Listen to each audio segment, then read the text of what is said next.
Okay. A little bit late of a stream even for me, but we got there. A little late even for me. I was almost even thinking about like skipping the stream, but I want to finish up this. I want to finish up the event, even if it is a little bit slowly. It's like I'll get there. I'll get there eventually. I'll get there eventually. I actually do need to do a little bit of my dailies first. Before I even, like, go back to, like, reading the story. Because, my ass has, like, literally, like, not logged in, like, at all. Like, at all today. Howdy, howdy. Howdy, howdy, howdy. Man, I wish I could go back to, like, the way I used to stream. When I used to actually stream, like, when the sun was up. I miss those times. I almost feel like I'm streaming in, like, a Japanese schedule. It doesn't even feel like I'm streaming, like, in my own time zone anymore. I mean, whatever timing works for me. I mean, I've been doing this whole streaming thing now for, like, 14 years, and I'm still doing it because I enjoy doing it, not because I make any money off of it. The most money I've ever made in one stream was like 30 bucks or something like that. And that was like an anomaly. That was back in like my Conco days or whatever. I still haven't found a game to really sink my soul into. And Girls Frontline doesn't count. This literally does not count. This is not a game I can just play all the time. This is something that I look at whenever there's an event, and that's about it. No gacha game will probably ever, like, take my soul. I would say not.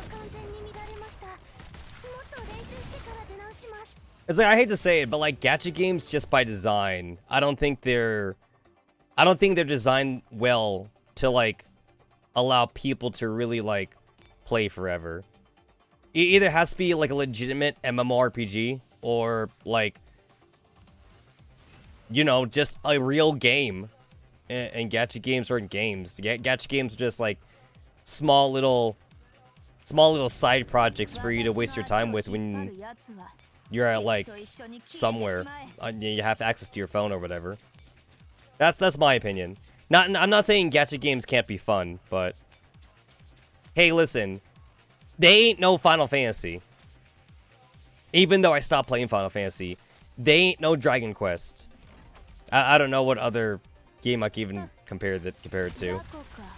Insert long-standing game series here. Pokemon? I don't know. These days it seems pretty like, I don't know, memey or cool to hate on Pokemon. I don't really know.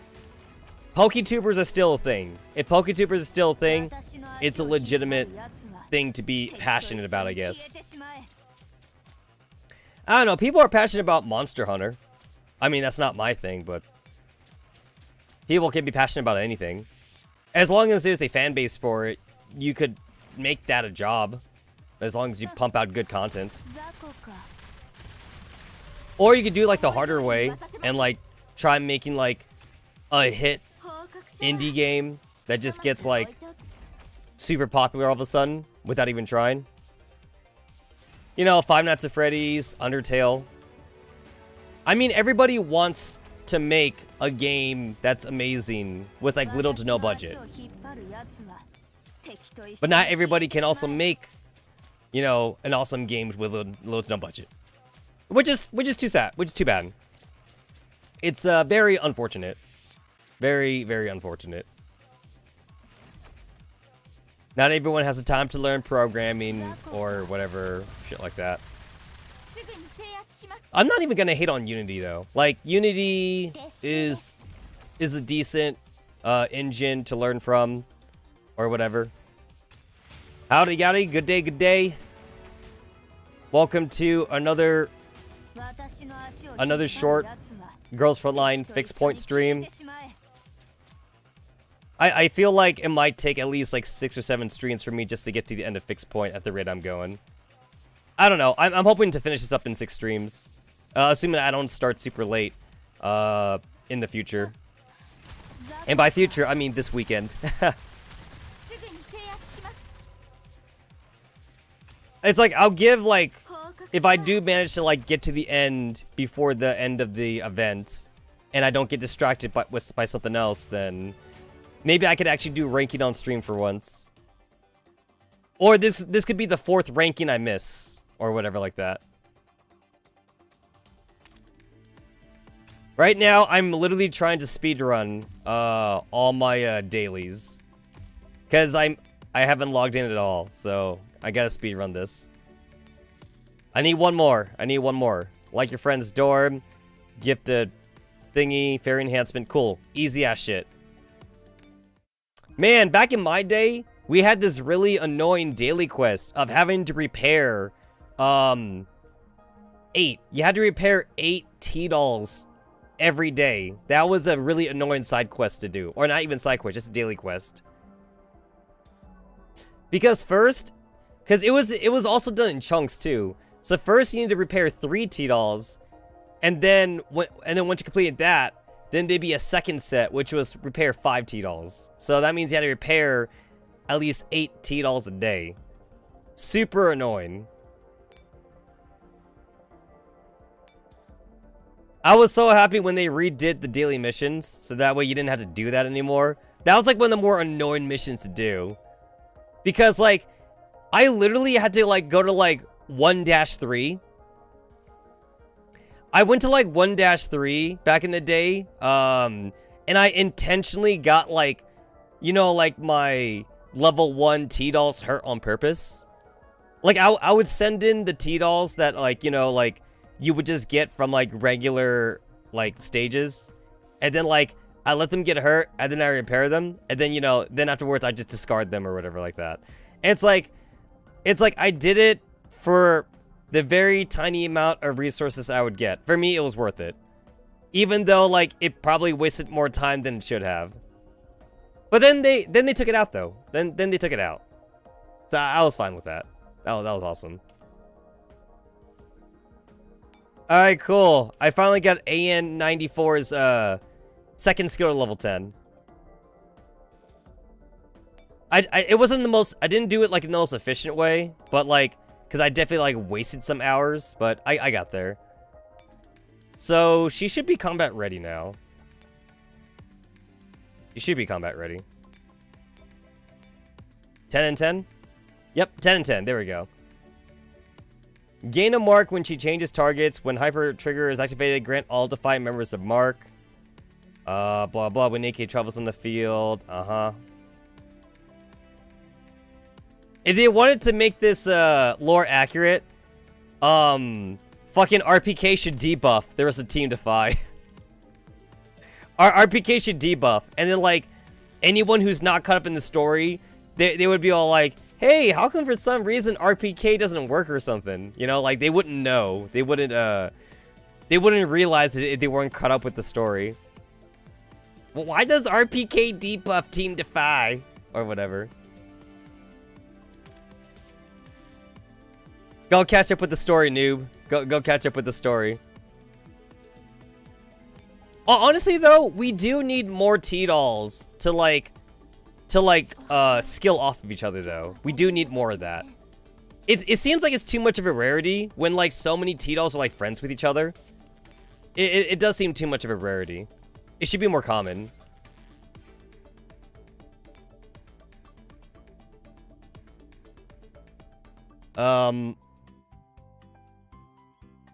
Like, everybody here in the recollection, they should all get, like, some kind of, like, additional benefit when each other's on the screen. Not just, like, the couple of BFFs on there. Wait, your T-dolls, like, actually get hurt when you do automatic level grinding? Oh, I don't get hurt at all. I literally do not get hurt. So, I have to purposely get hurt. I don't take damage. Unless, like, I'm doing events. Like, legitimately, I don't take damage at all.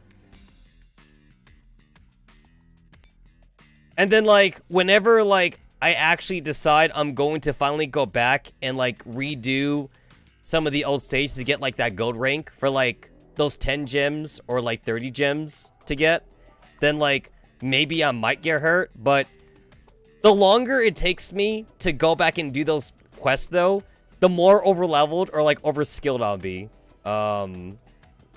Which means like I probably won't get hurt either. It really is kind of funny to think about like how it's not just me. Like there are definitely players out there who like they speedrun through the campaign, especially if they're a new player, and like, you know, like they go through chapter 3 for example, and then they won't have the gold rank or whatever like that. And like obviously they won't have fairies or digimons, right? But then like when they do finally go back to get the free gems from these missions, you know, like emergency 3-3 or something like that, they're gonna have like level you're still doing 12-4E? Oh, I stopped doing that a long time ago. I stopped doing 12-4E because like that was too annoying. But yeah, it's like imagine going back to these stages with like level 100 T-dolls and fairies and shit, you know? Or like even like coalition units. Yeah, no, I just do 13-4 because 13-4 is faster and it's just more easier. It's more easier to macro for me, so I just do this. This is pretty brain dead. There's no switching. That's why I like this one. That's right. That's why I really like this one. And then like my team's not there because like I'm still in like fixed point mode, but I had the formation thing. I had the formation thing set up. So there we go. Nobody ever gets hurt, and all you need is like 2 vectors. Micro Uzi works too. Micro Uzi works too, but I went ahead and like got like the 1 dummy link vectors. So not only does it like not take any resources at all, like nobody ever gets hurt using that. So I do have the 2.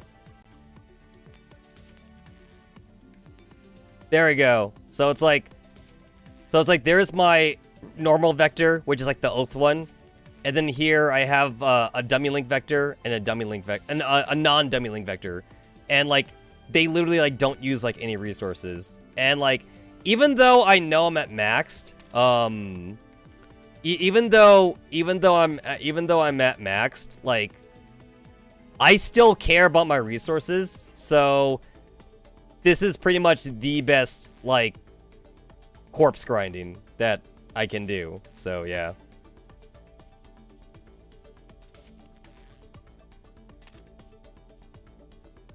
I mean, you actually care about leveling fairies? I just use combat reports at this point. My problem with fairies as well as coalition is that they take too much experience. They take way too much experience to level up. It's insane how much experience they need. So like I can't. It's legitimately faster just to make the combat reports from 13-4 and then just feed those reports to a fairy. The way I see it, I just don't see a point to it. I don't know. I guess another problem too I see is that like all the good fairies are already high in combat power anyway, so you don't... Any of the, like, support fairies, any of the support fairies you're not using all the time anyway, other than, like, the small, like, circumstances where they would be useful. Because most of the time, you just want firepower, at least for me. It's like... Shield Fairy is kind of meh. Armor Fairy, again, that's kind of like very, you know, like situational. Taunt Fairy has become less good over the chapters. Taunt Fairy was amazing back then, but she's become less good now. Landmine Fairy was specifically good, like, for like the death stacks, but then like Mika doesn't like us using Landmine Fairy, so they technically nerf Landmine Fairy by just making enemies not care about Landmine Fairy, which is kind of a bummer. Twin Fairy, to me, seems like a theater fairy. Like, she exists exclusively for, like, theater runs. I can't remember the last time I even wanted to use Warrior Fairy. And Warrior Fairy was the first one I even got to, like, 5 stars. Rescue Fairy exists specifically for grinding. And you can use her on 13-4, to be fair. So, because her damage is already up there. Parachute Fairy's too good. They need to nerf Parachute Fairy. Parachute Fairy is amazing. Fury Fairy. I can't even think of a legitimate reason why you even want to use, like, Fury Fairy. And, Combo Fairy sounds really good on paper. But, like,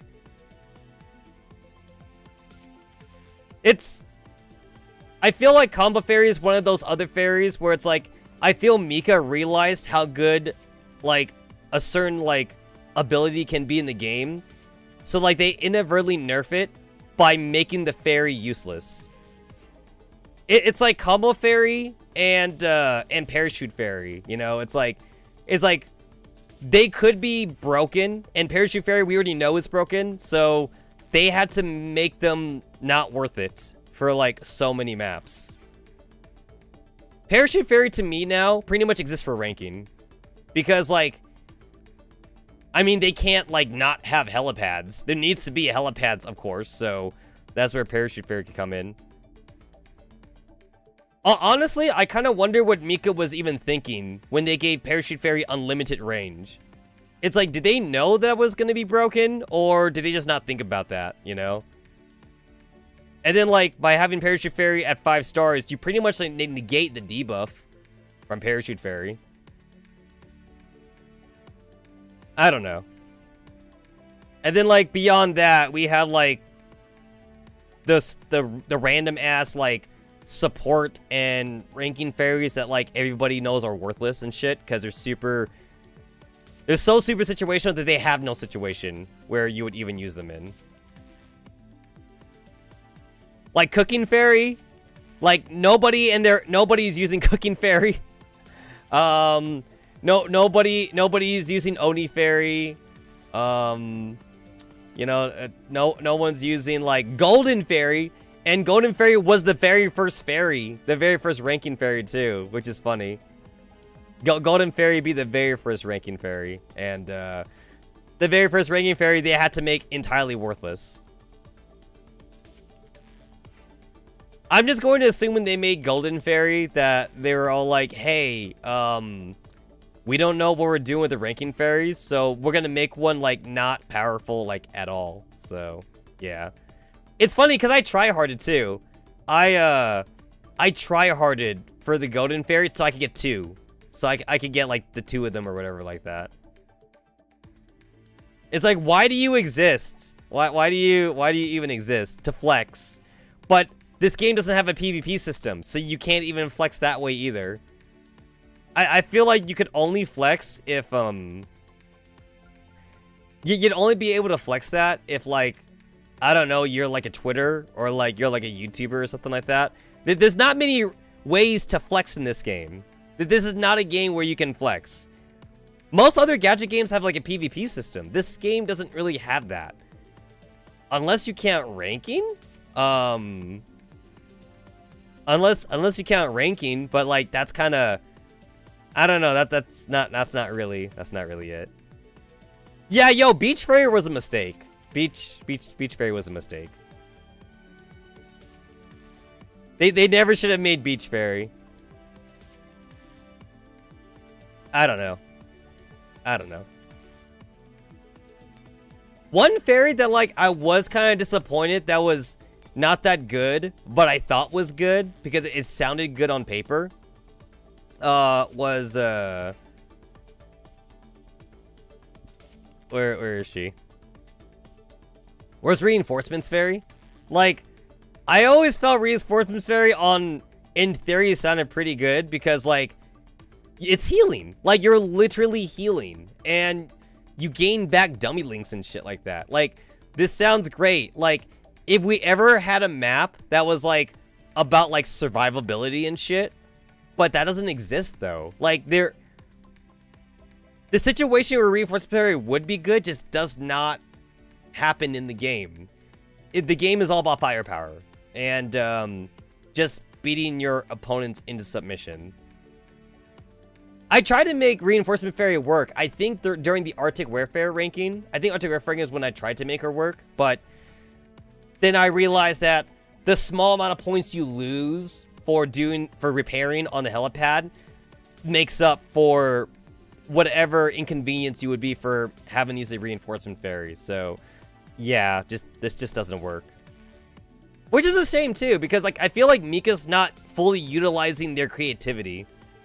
I feel like they could definitely make like defensive maps better, or do some weird objective kind of thing, and they don't do that. They just don't do that.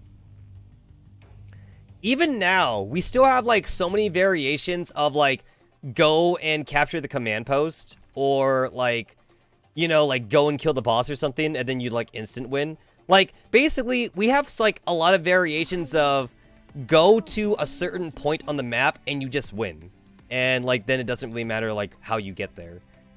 We have so many variations in that map, but I feel like they could be more, you know, just more like creative, but they're not.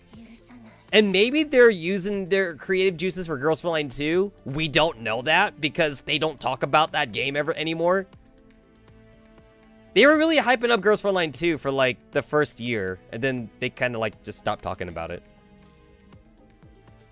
I mean, like, I was certainly happy when they started advertising, like, I guess the anime and I guess their conventions a lot, I suppose, but I don't know. I don't know. They kind of just like they went quiet. They went real quiet after a while. So I'm like, okay, whatever. I'll wait. I'll just patiently wait now. I've learned through all my years, it pays to be jaded, actually. I've waited for so many games and for so many animes to come out that would get delayed and shit, only to be let down because my expectations were too high. Digimon Survive took years to come out. Final Fantasy VII Remake took too many years to come out. Yo, Final Fantasy VII Remake, that shit was supposed to come out like in 2016, and like that shit got delayed like for so long. Digimon Survive was supposed to come out like in 2018, and that shit got delayed like for so long. Pokemon, the side games also get like delayed and shit. So yeah. Girls Frontline 2 posted like one picture in 3/4 of a year. Yeah. Honestly, like, it also hurts my heart too, knowing that the Team 404 game got scrapped as well. And like, that sucks. I was really looking forward to the Team 404 game that was being developed. I know that like, for that one, like, it was supposedly like a fan-made game, and then Mika decided to adopt it to be an official game. And then like, after like a year of no news, they were like, hey, we're not making this anymore. And it's all like, what? Oh, okay. I guess that's cool, you know? I guess that's cool. Yeah, I've been burned. I've been burned badly before, so. Persona 5? Yep, Persona 5. I waited years for that game to come out. Really disappointed, so. I'm not gonna hype myself up anymore. I'm just not gonna do that.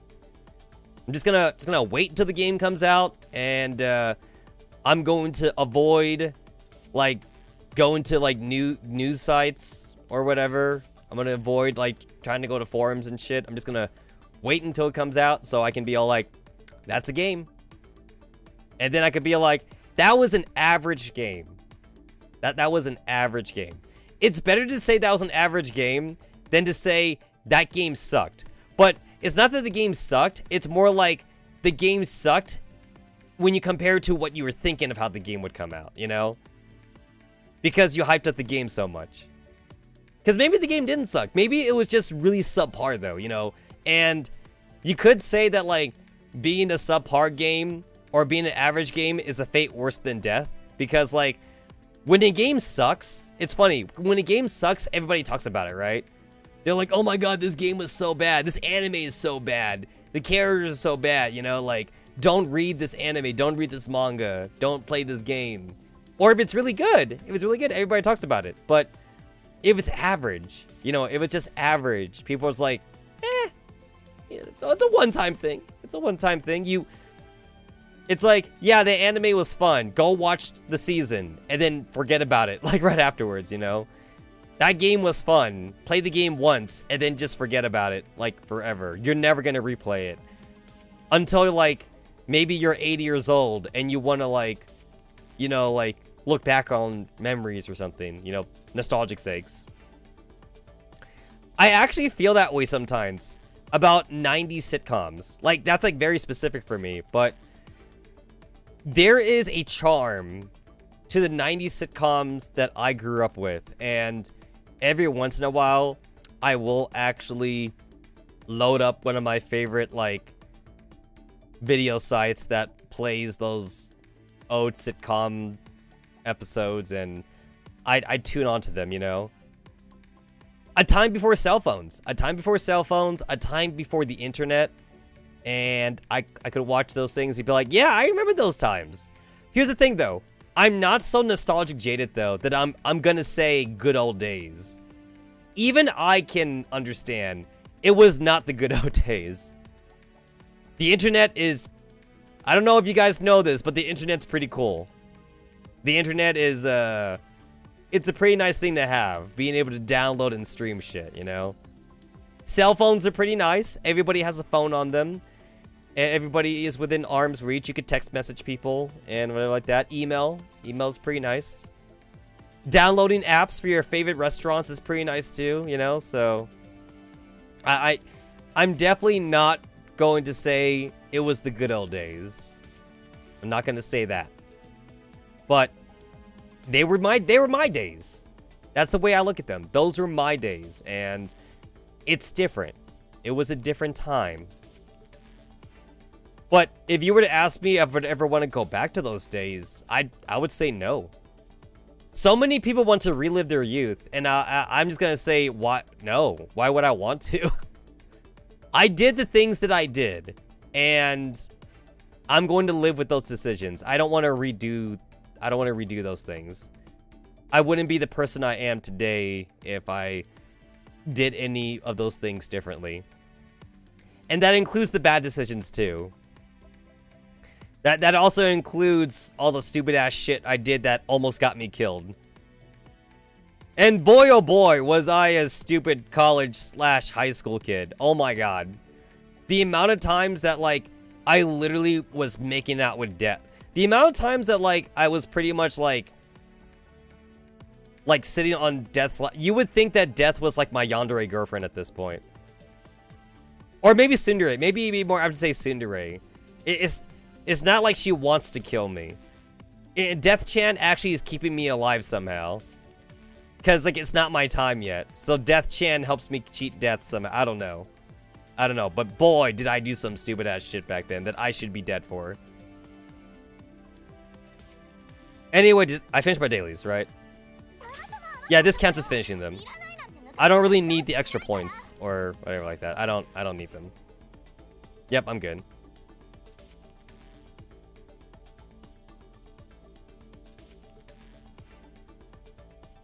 And I always like to procure my boxes, just like hold on to these boxes until later on.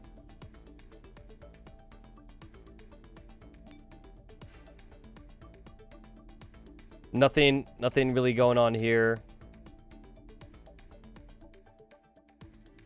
I also tend to ignore point events until, like, the third phase unlocks, because, like, I always get disappointed, at least with the way Girls Frontline does it, because other games do it better, where it's like the things that you did, it retroactively activates, like with the phases, but Girls Frontline doesn't do that. And I wonder if it's because of Mika's spaghetti coding, because, like, I don't like doing something and then, like, phase 2 unlocks, and then phase 3 unlocks, but then, like, what I did, like, doesn't count, you know? But then, like, when I play, like, for example, like, Nikkei, you know, when I play Nikkei Victory of Goddess, or when I play, like, literally, like, other gacha games, it actually, what the things you do actually does retroactively activate. So, I don't know, for some reason, Girls Frontline doesn't do that here. So, yeah. I forget, like, how many times it happened, but I know that, like, in the past, for the point events, the consume token thing, it's not always phase 1. In the past, sometimes the consume token thing was in phase 3. So, if you gacha'd, like, during phase 1, it didn't count. And then, like, phase 3 would unlock, and then, like, the consume token thing would not be completed, and, like, you spent, like, 2,000 tokens, you know, and then you get upset at that. So... Oh, Project NeuroCloud retroactively also counts your quest too. Now that I think about it. I think Project NeuroCloud does that too. So, I think Girls Frontline just has really bad spaghetti coding. And they can't fix it. They literally cannot fix it. It's too far gone at this point.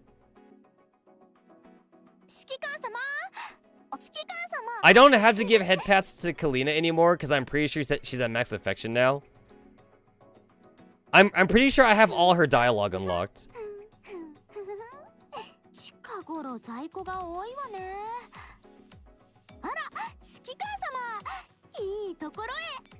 Got 17 days of monthly card thingy.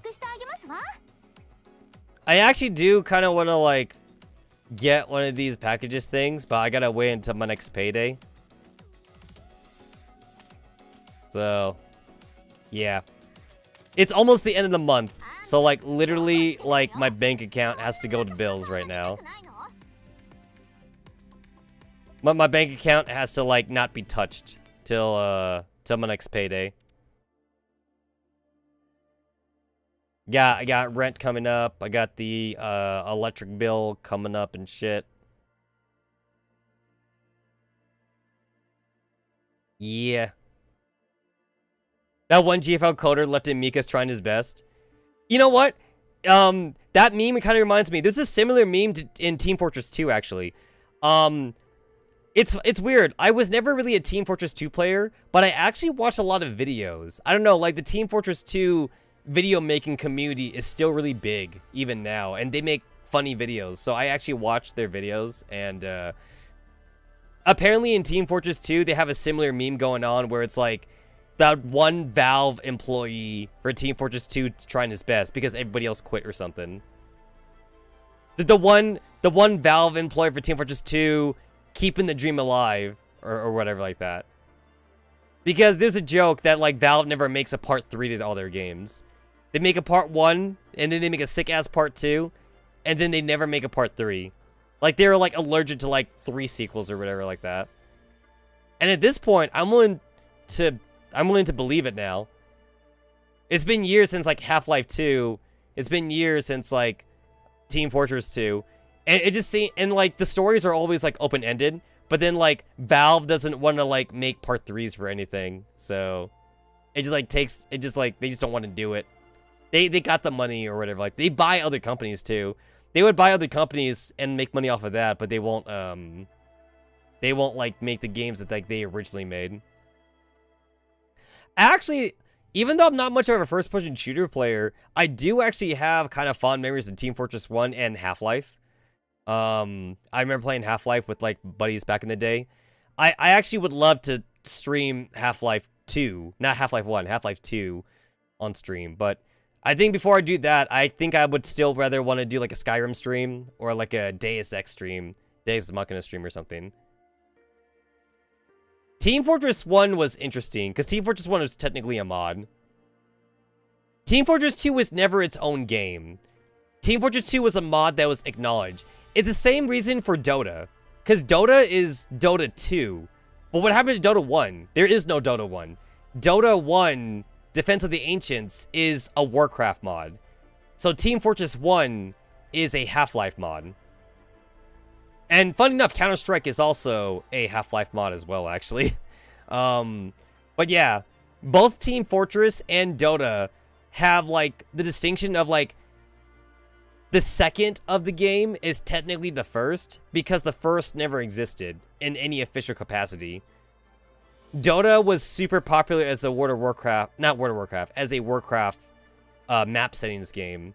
And then Team Fortress 1 was really popular as a Half-Life map settings game. So then they turned it into a real game, basically. Team Fortress 1 is honestly nothing to really write home about. The only reason to play it is for nostalgic purposes. Because, like, the class system is not really a class system. It's not like how Team Fortress 2 is, where, like, every class is unique, like the sniper class, or like the heavy class, or like the spy class, or whatever like that. Team Fortress 1, because it's a Half-Life mod, basically, when we say classes, it's more like weapons. Like, if you pick the sniper class, it's not really a class. It's more like, if you pick the sniper class in Team Fortress 1, you were the same as everybody else, but you were restricted to buying only snipers, though. If you picked, like, the medic class, you were still technically the same as everybody else. You were just restricted to, like, medic-only weapons, or a medic-only med pack or something like that. That's basically all Team Fortress 1 was. But people like the idea of a class system, so it kind of, like, stuck around, actually, until they made Team Fortress 2. And then in Team Fortress 2, they made it more cartoony, because Half-Life is very realistic, of course. That's actually the funny thing about Team Fortress 1, if you actually ever want to go and play it. Which, funny enough, Team Fortress 1 is free, just because it's technically a mod. So you can actually download Team Fortress 1, but it's actually a completely different game, just because, like, how old it is. Everybody looks human, nobody is cartoony, and, you have realistic weapons, you know? Like they're actually, like, real guns. They're not, like, fake guns, like whatever they're using in Team Fortress 2. Like, you're using, like, military shit. Which I believe Call of Duty does that. Call of Duty has, like, fake guns for a lot of their guns, because they're not allowed to use the real names for some of their guns, because of trademarks and shit. Kind of like how Girls Frontline had to change some of their trademarks because of copyrights and stuff. That's why we have Saw and not Colt Revolver or whatever. That's like the only one that's come to my mind right now. I know there's more. I know there's more in Girls Frontline, but that's the only one coming to my mind right now. Oh, cool. It's a Mona episode. I need a refresher. Well, what's going on again? I need a refresher. We're fighting Gray and Grig or some shit. We're fighting... Oh, yeah, okay. One side's fighting Gray. The other side was fighting Grig. Now I remember. Yeah, I remember now. Okay. Okay, alright. It's all coming back. It's all coming back to me. Okay. Okay, alright, I remember now. And then I spent way too long on this map because I was getting the UX or whatever like that. Which, I still feel like I did this map wrong.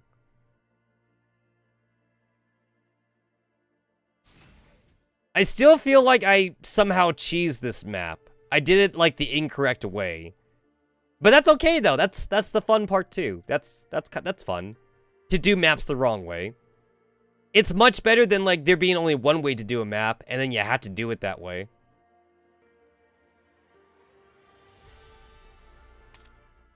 Everybody's playing Fire Emblem right now, and I want to get into Fire Emblem also, but this game comes first for me. I want to play this game first, and then maybe I'll go to Fire Emblem, but I don't know if I want to take a break first or something like that.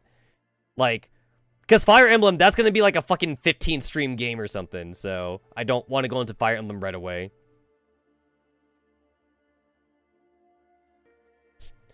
So I did do the map wrong. I felt it.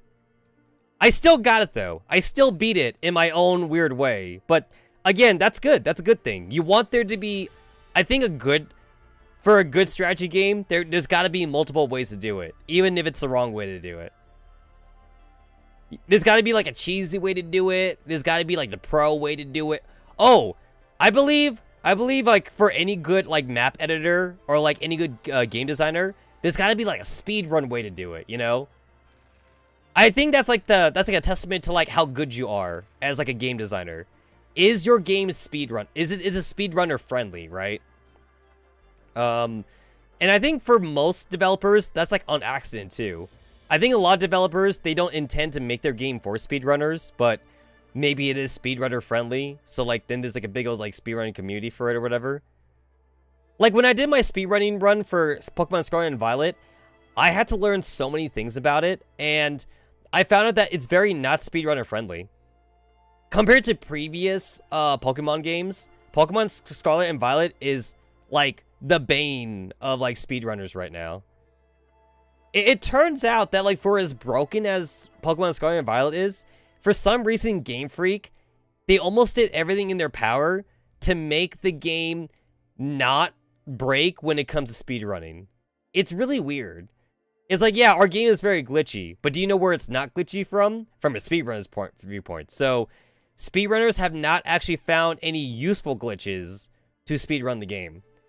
So, technically, all speedrun attempts as of right now, the closest thing we have to a cheat for speedrunning is using a turbo controller to, like, skip through the text.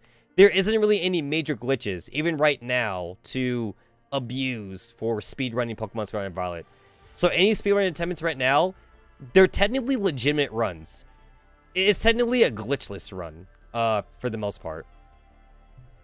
Like, we did find some cool glitches, like, in the last, like, week or so, but they're cool glitches. They're not, like, they're not useful glitches or anything like that, you know? It's like, hey, this is a cool thing you could do. This is fun, but it doesn't help you. I want to do another one. I want to do another speed run. Maybe I'll do that, like, when I'm done with Frontline, since, like, that will only take me one stream, obviously. My last speed run attempt was, like, in 8 hours, which is kind of a long time. But, like, hey, I'm in the rankings, though. I'm in the rankings. I mean, like, I'm sure I've gone down in rankings, but hey, I'm in the list, though. What's my ranking right now? Holy shit, I'm not last place. Oh, wow. I'm actually not last place. I mean, like, it's just for the sake of, like, just being on the ranking things, but that's cool, though. That's cool.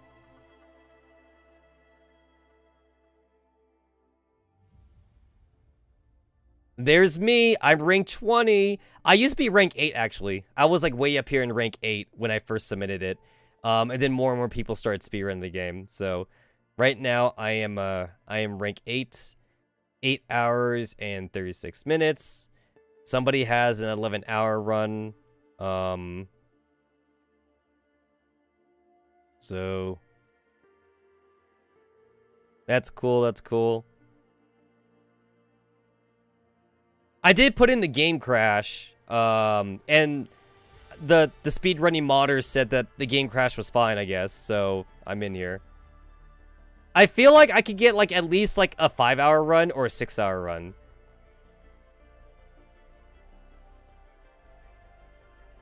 First place is 5 hours and 23 minutes. I'm probably not getting that.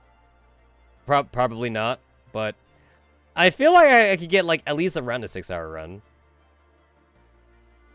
Another thing, too, that I learned is, for some reason, Scarlet is built better than Violet.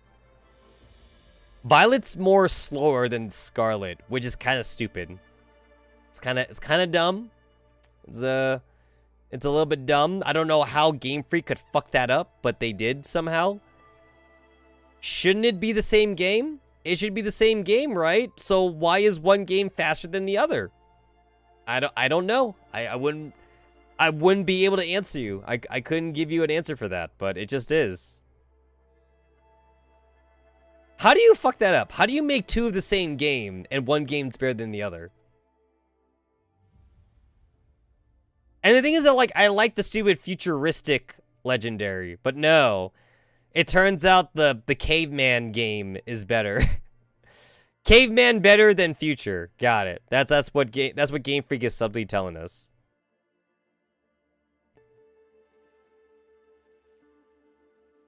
At the very least, I feel like I could get like a 7-hour run. Shave off 1 hour of my time.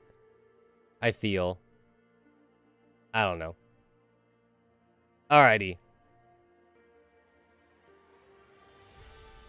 So Team Nitrogen. Team Nitrogen. So Team Nitrogen's fighting Grig. They're fighting Grig. On the outskirts of Berlin at the edge of Red Zone.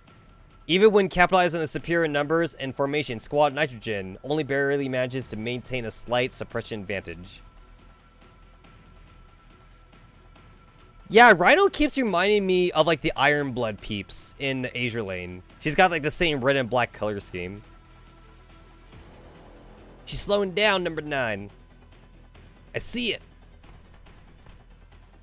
Just as Grig pauses mid-stride, number 9 raises her gun and pulls the trigger without hesitation. You know what? The way I see it, the Nitos are unredeemable. I think it would be really weird if we were to actually get these Nitos in the coalition thing. I feel like Mika might do that in the future, but like, I don't see how they could do it. Unless they say like, it's not the real ones, they're clones or something. They're unredeemable. They're too evil to be on our side.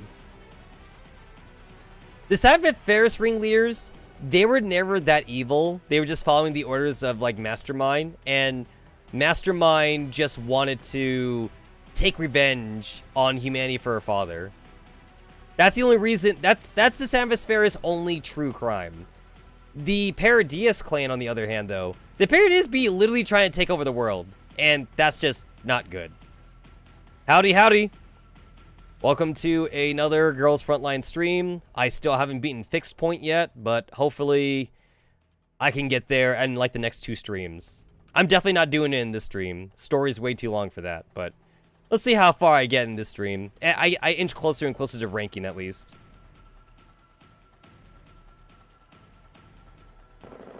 A series of bullets strikes Grig dead on, and some of them hit her on legs. With a subdued grunt, Grig brings her saber up into flourish and takes a defensive stance. The gleaming blade and inky black muzzles of the guns are locked in a silent confrontation. Both sides are unable to act, and the stalemate continues.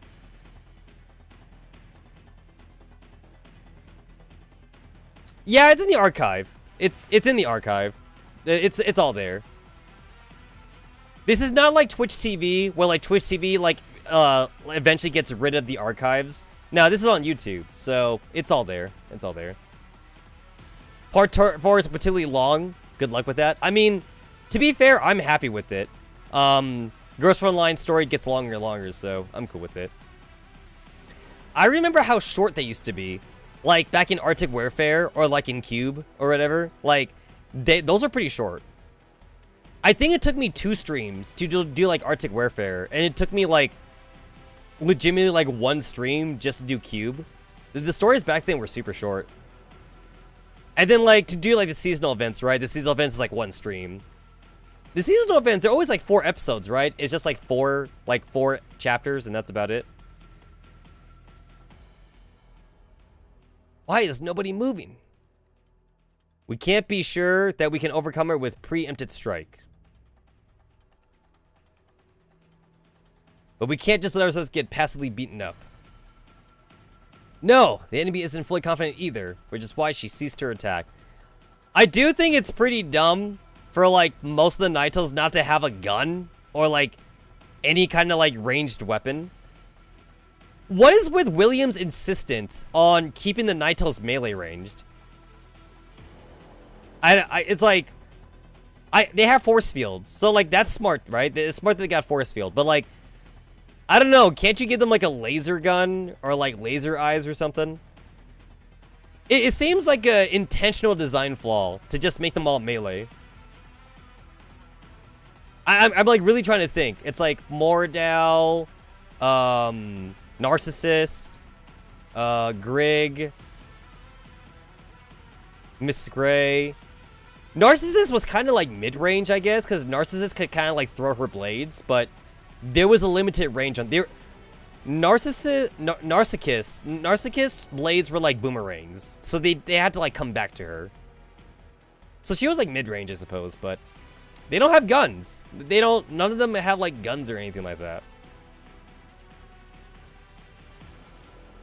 William, make better Naitos. Give me a challenge. In that case, at times like this, you mustn't panic. Hold your breath and focus yourself. Look in the direction of your prey. Don't lose yourself in her eyes, but trace every frame and every movement she makes in her mind. I'll try. With a smirk, Greg suddenly shifts from a defensive stance and suddenly thrusts her saber forward for the kill. Scatter! This is... Wow! Though they're all well-trained dolls, they're having difficulty dealing with the sun onslaught. Covered by gunfire, the three of them manage to avoid the ferocious thrust and roll to the side. With their stab, Greg can successfully break up squad nitrogen's formation. Now that her opponent's formation is in tatters, it is the perfect opportunity for her to charge in and slaughter them.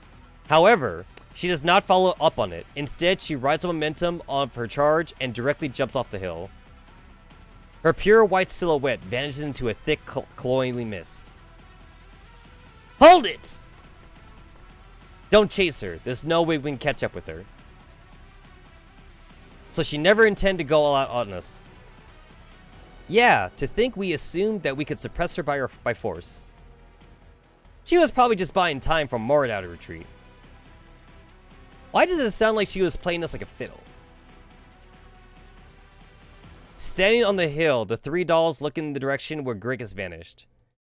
They're standing on the edge of the red and black zones. The mist ahead is growing heavier and heavier, and they're on the verge of officially entering the black zone. Let's go. We should link up with Squad Farum first. After turning their eyes away with indeterminable distance, the three dolls sort themselves out and set out once again. Oh shit, we're back at the commander? Meanwhile, in the Anus conference room, a slender hand is gently tracing the complex crisscrossing routes on the map with a small, intricate chess piece in its grasp. The hand moves with confidence and fluidity as it brings order and clarity to the initially jumbled routes. Ah, new girl. Got it. Oh, I see.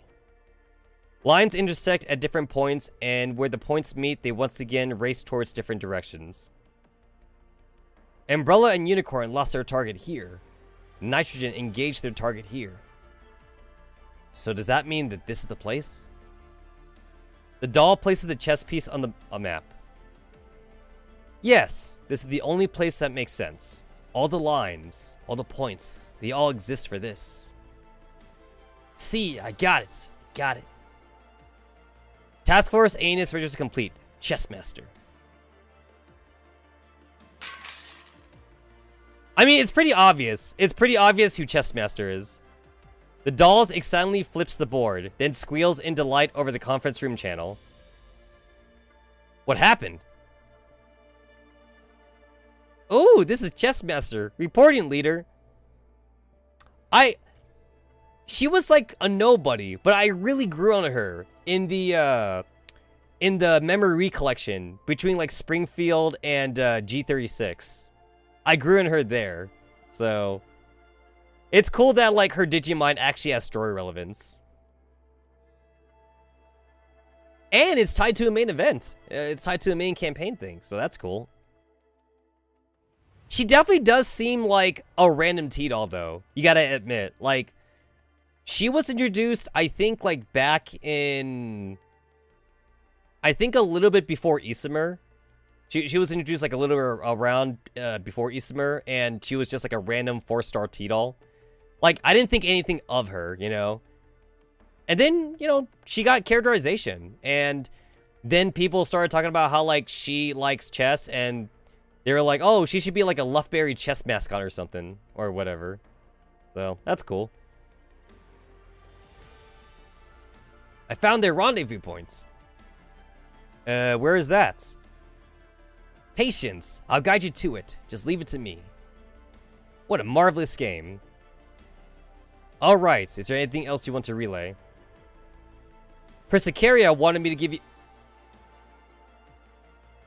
Wait.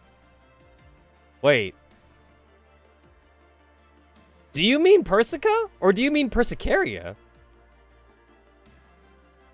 You mean like Persicaria? You mean like big boob, big titty, very nice waifu Persicaria, and not the coffee junkie, bags under eyes, very sarcastic Persica? I'm still waiting for a fucking crossover. I want my goddamn crossover between Neuro Project and Girls Frontline. One is an offline mapping device, which I'm using right now. The other is something codenamed Strong Arm. She said you'd know how to use it. Understood. See you offline. The transmission ends, and the doll hole in the chess piece once again falls into contemplation, unconsciously breaking into a smile. Alright. I see fairy, which I don't actually need to be fair, but of course I gotta look at it. I don't mind admitting that, like, I will skip, like, the UX missions if I think they're too annoying to do. It's, like, not because I can't do them, more because out of pure laziness. Ooh, I see her.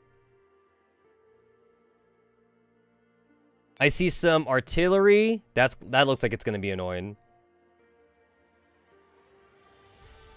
I see a dude with the coke. I see a code lock thingy over here, so that looks important.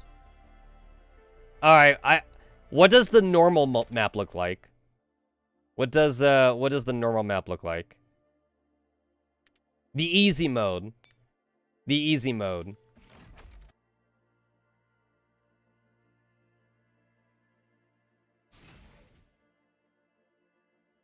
Oh, same map.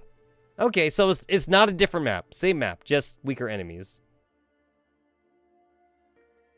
You know, back in my day, we didn't have difficulty levels. Back in my day, if you couldn't do, like, the later maps, well, guess what? Tough shit. But back in my day, if you couldn't do them, you just had to deal with it. Not everybody could finish the events. I mean, there was no difficulty levels. Also, back in my day, when you got to, like, the final stage, you had to do the final stage more than once. Boy, do I not miss that. Do I not miss that? Honestly, like, you kind of have to think about it, too, from, like, both a gameplay and, like, a lore standpoint. Is, like, is there any reason to force the player to redo the same map, like, 5 times? Or, like, even 10 times or something, if you wanted to be a sadist about it? That's not really a point to do it. It's like, the player already showed that they can beat the map once, right? So why do you have to force them to do it, like, 5 more times? When was the last time they did that? I think it was Arctic Warfare, actually. I think after Arctic Warfare, they stopped doing it. I could have sworn I remember being forced to beat Architect, like, 5 times. Or I think 6 times. And then, like, I think Geiger, you had to fight, like, 3 times on, like, one of her maps or something. And then after that, I think Mika decided, like, it's a dumb gameplay thing, so they didn't do it no more. Because I don't think Singularity did it. I don't think Singularity forced players to redo the map or something. Like, the boss had, like, an HP bar. The boss had, like, an HP bar or something. You had to beat Agent thrice in Singu? Ah, okay. I don't remember that. Gotcha. Oh, yeah, 3 times. That's not that bad. That's not that bad. I mean, it still sucks, but it's not that bad. But yeah, I remember 5 times. I remember, like, 5 or 6 times for Architect. They stopped at Singu? Gotcha. I remember also the Blaze Blue. The Blaze Blue Gear one, too. You had to beat Elfit. Yeah, you had to beat Elfit, like, at least 6 times to finish the map. Yeah, that was annoying. And I remember, too, for the Blaze Blue Gear event also, I was actually barely strong enough. Like, I was, like, at the appropriate level to do that event, so it really sucked having to waste so much resources to fight Elfit, like, so many times. That was a pain.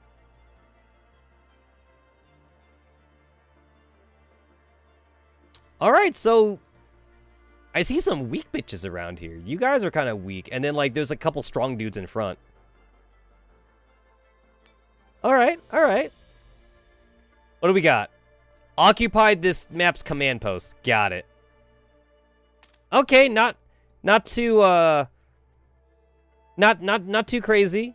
Very simple. We got, like, one strong dude over here. I see the cheerleader. He's in the center. Alright, alright. I see what you're cooking. I see what you're cooking, game.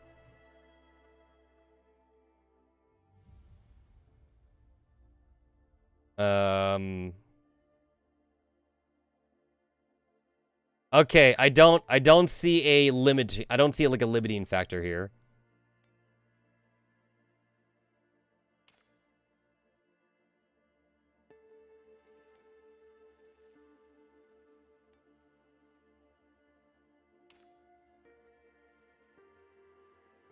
And you... For the most part, I'm just gonna go at this whole event the same way I've done all the other events. I'm too lazy to make super specialized teams, so I'm just gonna make like a generic team until I hit a wall. And then when I hit the wall, then I'll actually think about my teams. But until I hit that wall, I'm not gonna worry about it too much.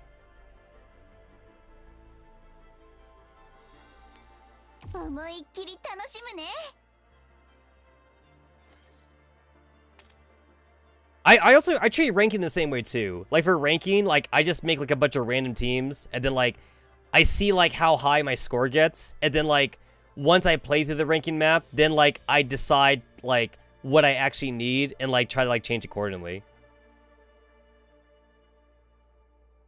I think the only time I really try hard for ranking was Arctic and Singularity.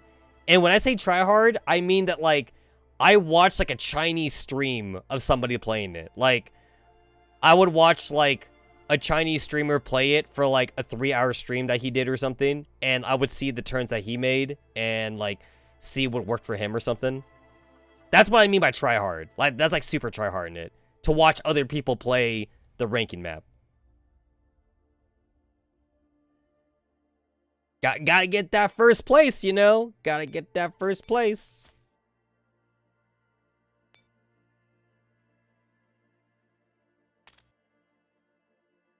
Unicorn! Look how adorable you guys are.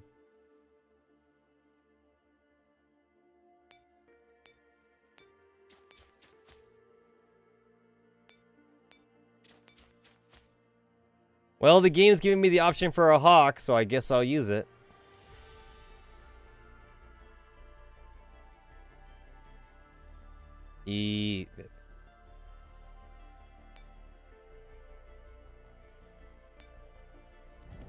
Alright, are you difficult? We'll see how difficult you are. During this stage, the first 3 moves that Chessmaster makes in every round would not cost AP. Oh, okay, cool. Thanks, game. The enemy's particle shockwave cannons are impassable terrain before they are destroyed or captured. At the start of each enemy turn, they will bombard all friendly units within 2 nodes and deal damage while interrupting certain actions. So please deal with them carefully. Alright, cool. Got it.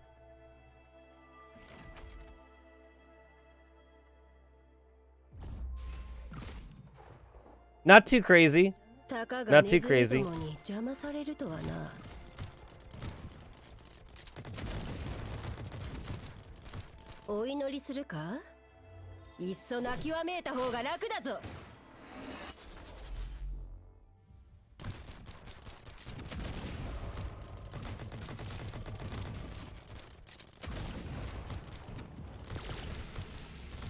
I know that my Manticore would have taken chip damage there, but, you know, I wanted to save on that damage. 5 HP is 5 HP. Maybe not 5. Might have been like 30 HP.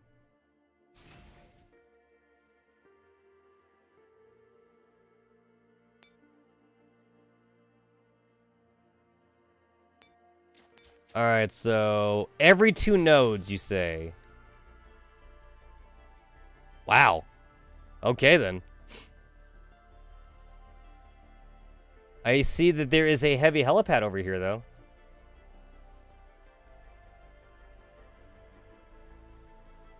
Okay, so I gotta be careful. I want to avoid the damage, I guess. That's what the game is telling me.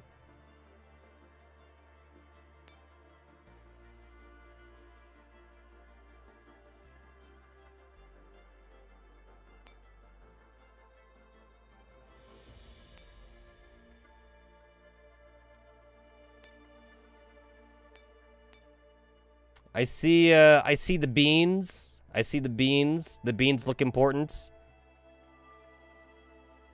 I see a heliport down there that I can easily capture.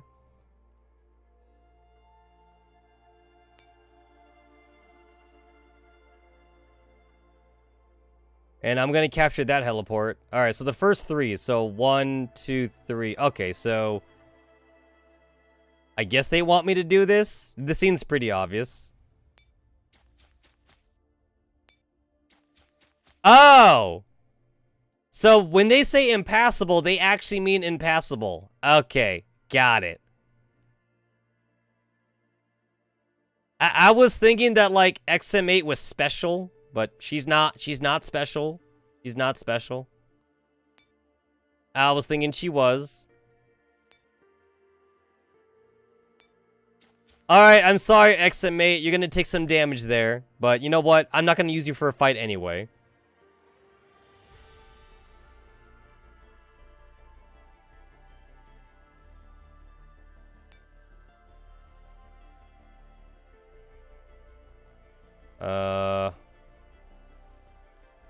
Alright, I want that helipad.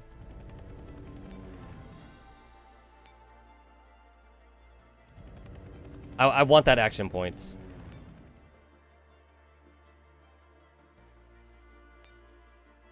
Oh, she didn't take that much damage. That wasn't so bad.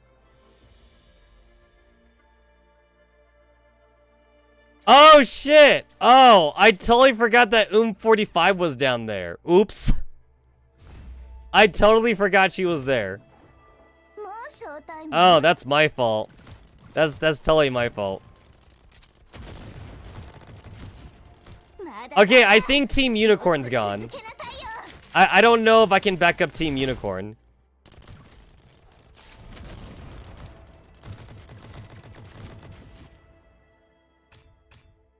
I wasn't paying attention. Is Team Unicorn dead, even with backup? I don't know if they are. They got 2 backups. They got 2 backups.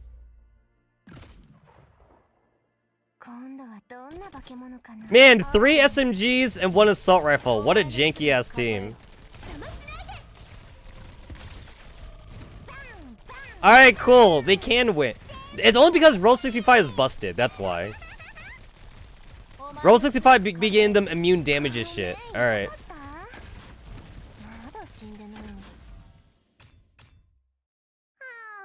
I feel like Roll 65 should be MVP here. She's the one that actually carried the team.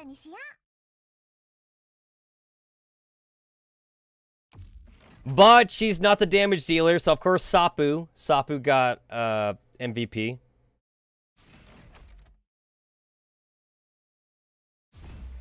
Wait, who's fighting? Oh, you're fighting. Got it.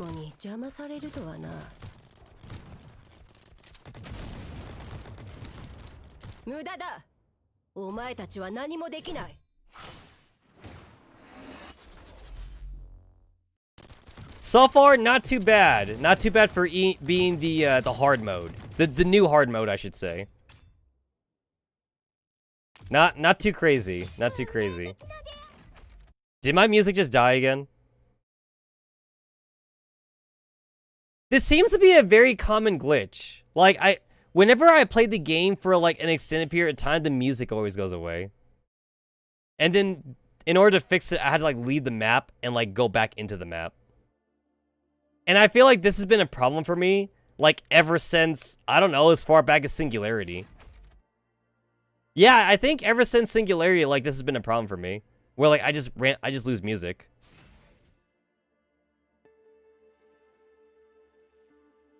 Alright, so I want that thingy, but I want this thingy too.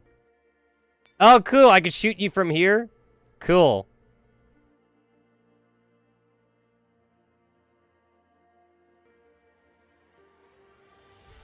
Ammo exhausted.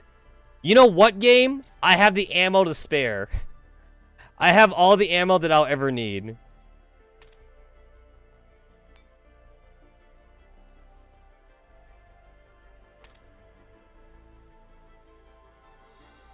Did I click?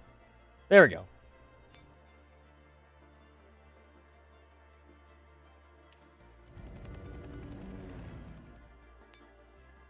Oh, there's 2 heavy helipads I could get to. I didn't even notice that, actually.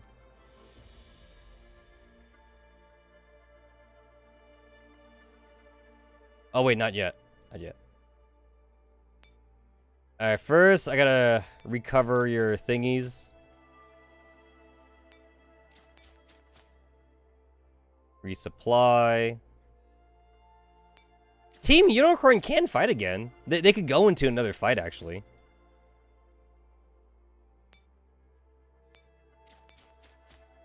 They didn't do that bad.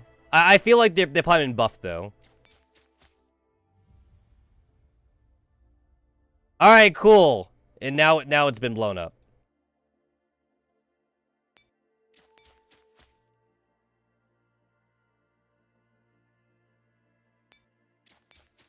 And now I can do this.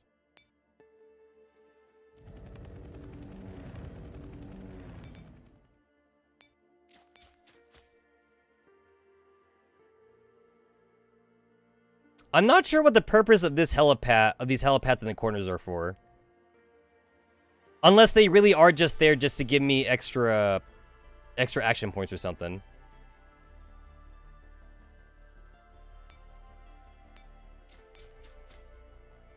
Alright, cool. I got my Goliath. I don't know what I'm gonna do with this, but I have it.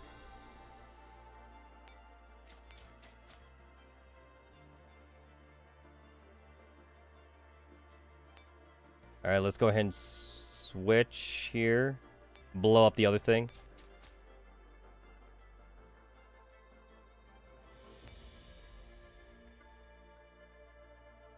And then I still got 2 more over there.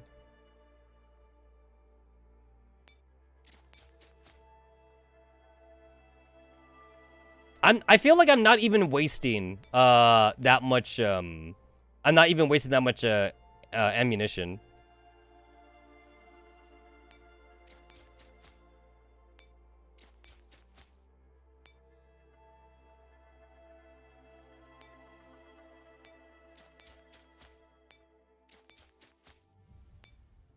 I don't know why, but I feel like ever since this game did the whole, like, coalition unit thing, that, like, I just feel, like, less incentivized, honestly, to use my coalition unit, or to use my regular units.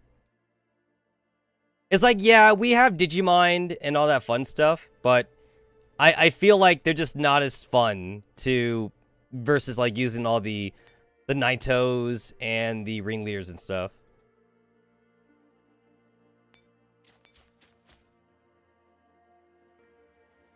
Alright, that's all my action points. Then I still got 3 more on XM8. I don't know what I'm using XM8 for.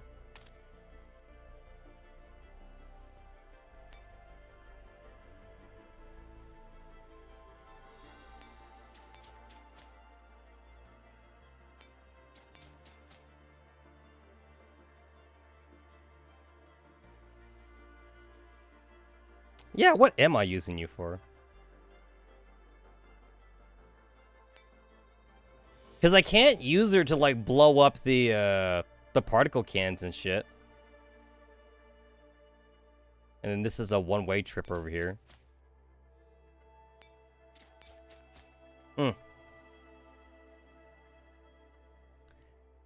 I mean, unless the idea is to use XM8's free movement to, like, grab a Goliath or something and then go bomb shit. This map seems pretty small, actually, though. Like, it doesn't seem like it's worth it for me to go out of my way to do that.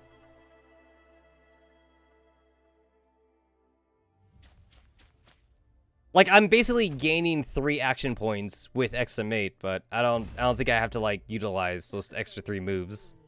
I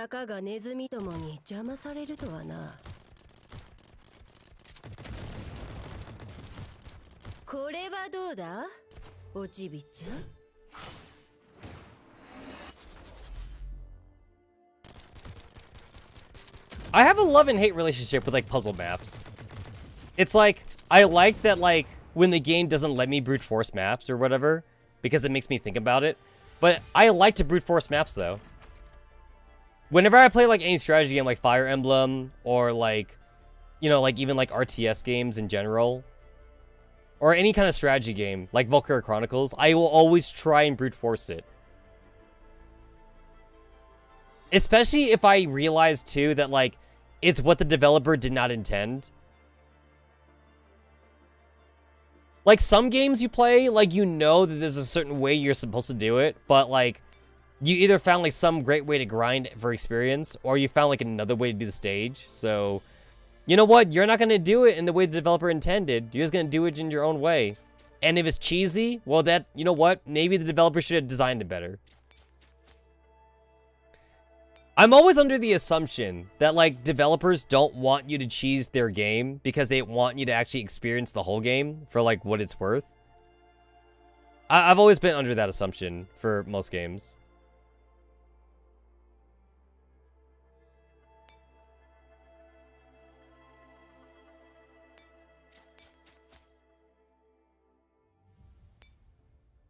Alright, cool. So now I can summon up, like, extra hawks, I guess. It kind of doesn't feel like I need the extra hawks, though. Throw. Oh! They're for the enemies?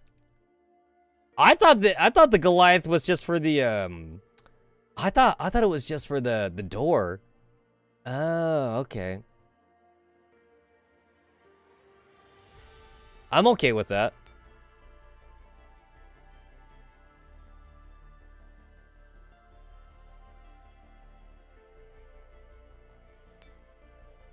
Alright, that means I gave...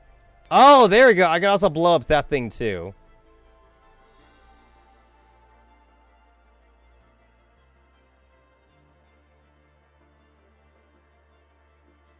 The Goliath enemy is to destroy them, ineffective against bosses.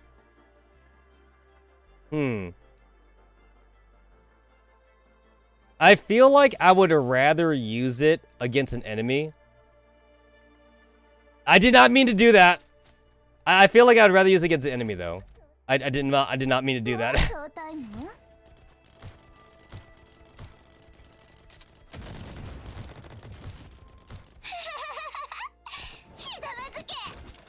Why use it against those things when I could use a hawk on it?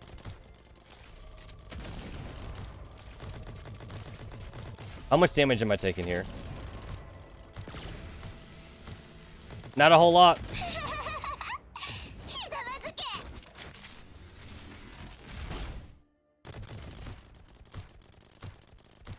That wasn't so bad. I feel like I kind of miss the Strelets. The Strelets used to be like, hey, look at this cool new enemy. And now they're like, they're so last week. I remember when Strelets were like first put in the game, I was all like, wow, they're kind of cool, or whatever like that. These things are, they're like white soldiers or whatever. They're kind of dope.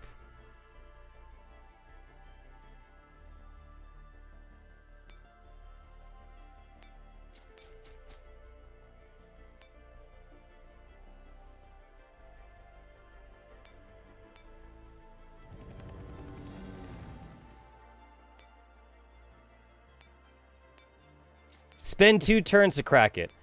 Attempting to crack the defense gate password. Movement is not possible in the meantime.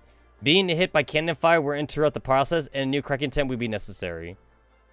Oh, it takes a whole extra turn? Oh, that's kind of annoying. That's kind of annoying.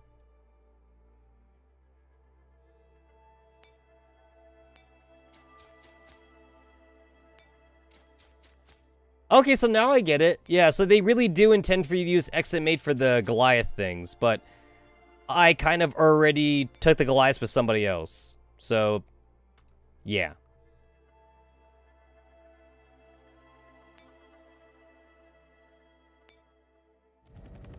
Oh well.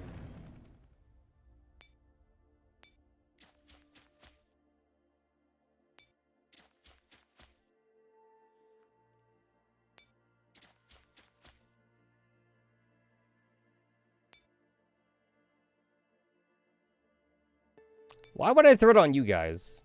You guys aren't worth it.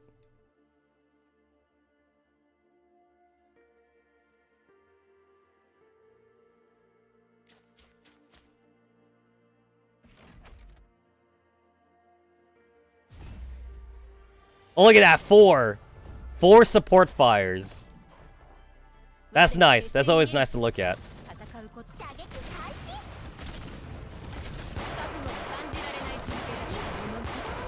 Oh my god, they melted. They straight up just melted. I didn't have to use a black bean for that at all. That was amazing. That was amazing.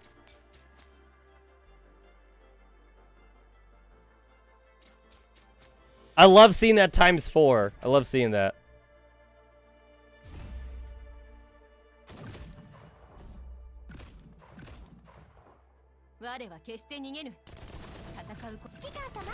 Push them back with the beach fairy, get more time to shoot shit.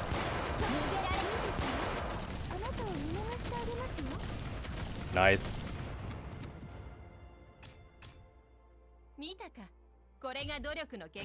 I still wish like M1911's special skill wasn't so loud though. It's hecka loud. Like if I could just like reduce the sound on that one move or something.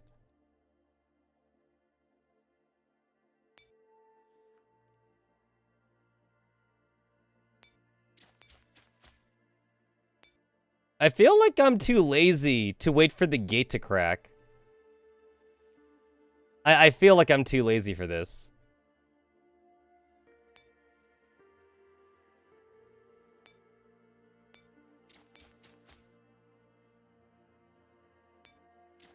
Boom, boom, you're blown up, and... boom. Oh shit, okay, you're not doing any damage to it. Got it. No damage. No damage.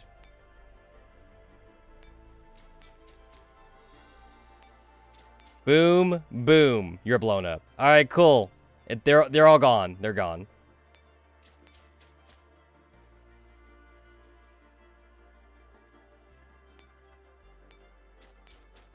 I guess I will just patiently wait. I will just patiently wait for the gate, I guess.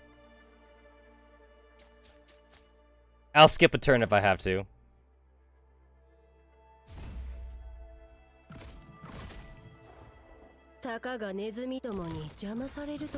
Somebody is out of range. That's AT4. Oh yeah, 2B. 2B's out of range. That's what it is.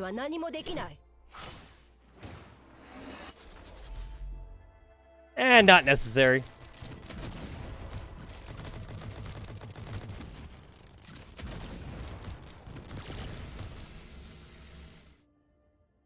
Those guys got a free shot on me. If I had 2B, or if I had, like, all the dummy links for my swap Jagger, they'd probably be dead.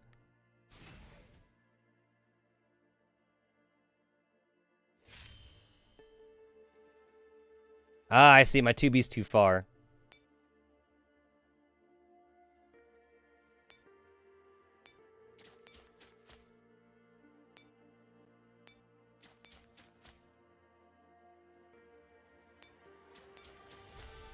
Ammo exhausted. Oh, wait, that's actually bad. Oh. That's a problem. Oh, that's actually a really big problem.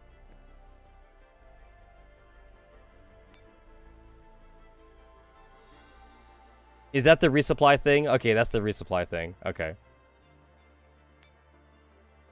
Alright, I have the action points for this. I could spend the action points here. God, I can't see shit. There's so many icons.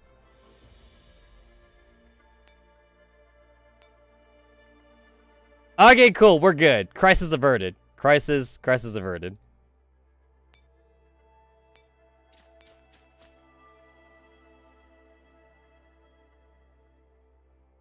Oh wait, that wasn't Alchemist. That was MK. Okay, wait, that was MK actually.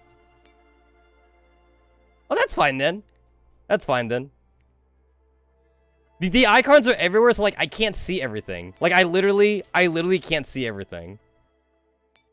There's so many lines. There's like so many lines and shit. I think Alchemist actually had some ammo left then. She had some ammo left. I think it was just MK that I was looking at. But then like it's overlapping though. The no ammo thing is overlapping on Alchemist, so that's why I thought she didn't have anything. Yo, I got like a fucking web right here. We got like all these like crisscrosses. I see all these orange lines. I see like these blue lines. I see like all these debuffing lines. That's hilarious.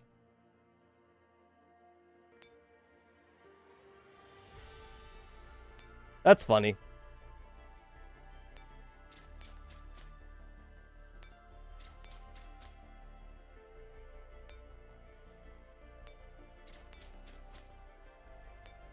Okay, so MK153 is a 3-range thing. Your 3-range thing. Dreamer's 3-range. And then AT4 is 2-range. I can't see shit. I literally cannot see AT4. AT4 is buried under all these buff icons. I could just barely see that she's run out of ammo though. I do forget where I read it from, but like I do remember them saying that like the Hawks though, they are like a hive mind. They don't count as like 3 separate girls or like 4 separate girls. They count as like one person or something. So they consider each other like more like sister units or whatever like that.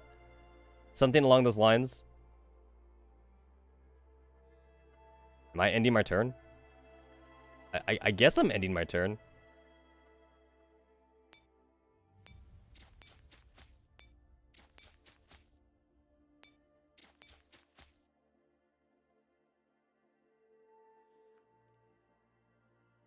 I feel like I gotta use these units for something.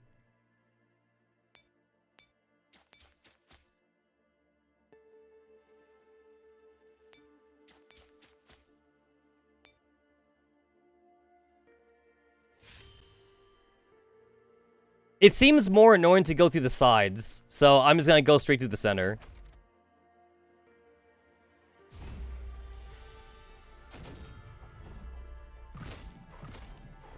AKA one mine with 3 dummy links to operate 1 big weapon. Basically, yeah, basically.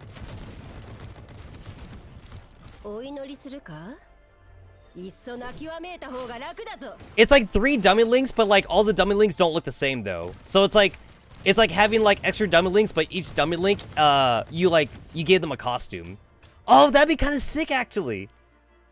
Like if there was like a system in place, so like if you had multiple costumes for a girl, you could just have all the dummy links be a different costume. Because I have like every 416 costume. So it's like, I basically have enough to do like a 416 squad where like every dummy link looks different. Oh yeah, and G36. I think I have enough G36 costumes too. Like G36 has like what, like 5 costumes? Yeah, it's like, it's too bad like that's not a thing. Just have like every dummy link just be a different costume. Alright, cool, the door is open. Door is open. Now I can just bust my way through. So you had a bomb. Yeah, I could blow you up. I could blow you up.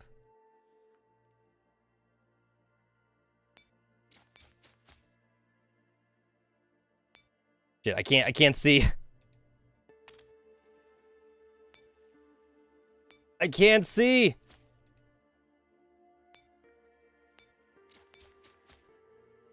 So, I don't have to, like... Oh. I didn't realize you were out of ammo.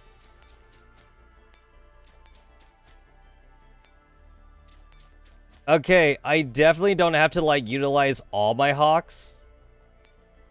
I 100% don't have to. But by Jove, do I want to, though. I want to abuse all my Hawks, even though I know it's not strictly necessary. I'm gonna do it. The implication that Shikike buys 5 sets of one every costume every time? Exactly.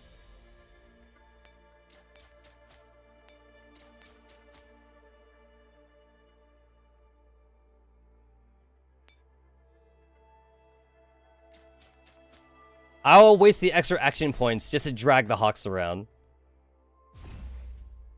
Sorry, Dreamer, you're too far. There's not enough space for Dreamer.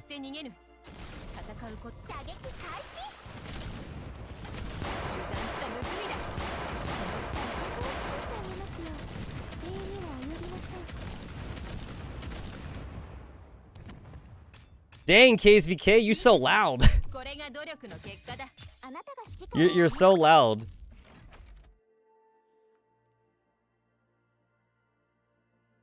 Or if you want to go by her regular name, Dashvinaya. Dashvinaya, if you go by her regular name.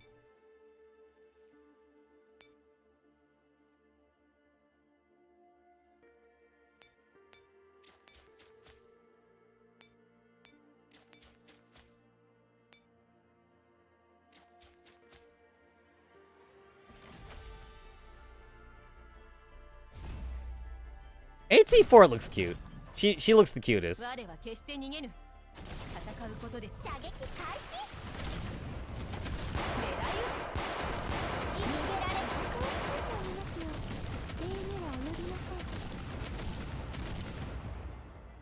I do still think it's weird, even after all this time of playing Girls Frontline, that like a large majority of our girls are using like World War II weapons. Or like early 20th century weapons, and like it still works to this day. Even like versus Paradius. Honestly, by all accounts, like the Paradius should just straight up just be immune to like all these stupid weapons. It really shouldn't be working as well as it is, but it is for whatever reason.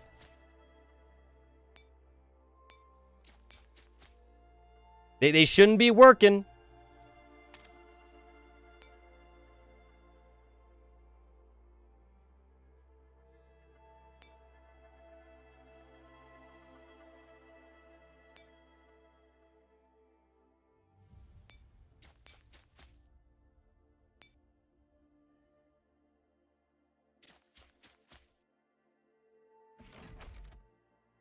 It's like versus like the SF, it kind of makes sense because like a lot of the SF were like drones, like the early Prowlers, right? The Prowlers and like the Vespids or whatever, the little Robo dudes, I guess it kind of makes sense. But against some of the stronger enemies, it's like, and the Digimon too. The Digimon doesn't really change most of their weapons. Forget Perry, they shouldn't work against Manticores.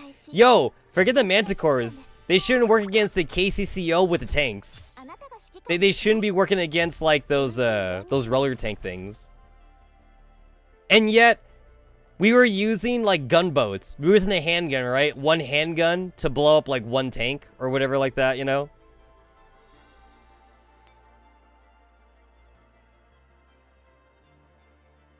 Son of a bitch. I did not realize that this node was not connected. I thought it was gonna be just a straight, like literally just like a straight shot through the center. I did not realize that these were not connected. Oh, that's annoying. That's really annoying. I didn't bring enough ammo. I did not bring enough ammo.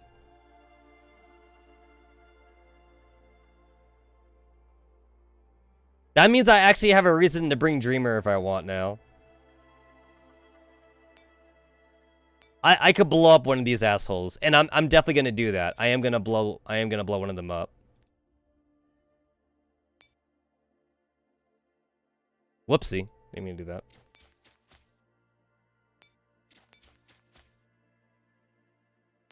Okay, everybody should still be in range, so I'm gonna bring Dreamer closer then.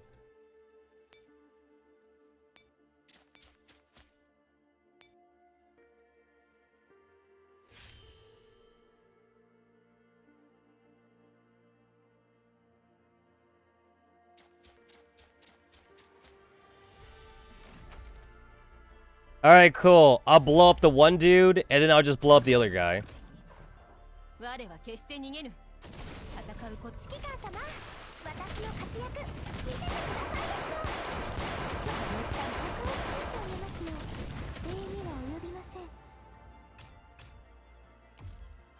Oh, and then also like M4A1. M4A1's cheating. She got that particle cannon thing. Which M16 was carrying around the entire time, or whatever. Ammo exhausted, ammo exhausted, ammo exhausted. Look at all them ammos exhausted.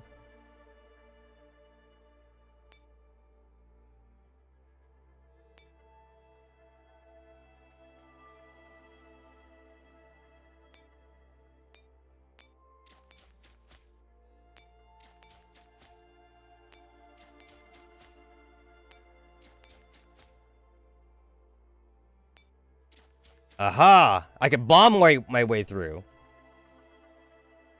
Cool! And then I can bomb you too? Yeah! Cool! I win! And then just because I can, I'll move Dreamer closer. Just so that way I could like officially capture the node. Even though like I'm gonna win the mission anyway. 6 turns. 6 turns. That wasn't so bad. S rank. I wasn't even trying to get S rank. It's too bad that I don't get gems for that. Spectra M4! It's like, were you like my third, like, T-Doll drop? You might have been like my third one. I could check back into history, see when I got you. Hey, I remember, you were like in the very first memory recollection thingy. You were in the idol recollection thing. She was all like, oh, nobody notices me, or whatever like that. I'm like a ghost or whatever. I also remember when she was censored. I remember her boobs are censored. So she has like this basically like just a bikini top on, but then like I believe it's supposed to be a tank top, to be fair. I believe it is a tank top. It's just that like we're just not seeing the bottom part or something. But the cleavage, her cleavage is covered up like in the censored art.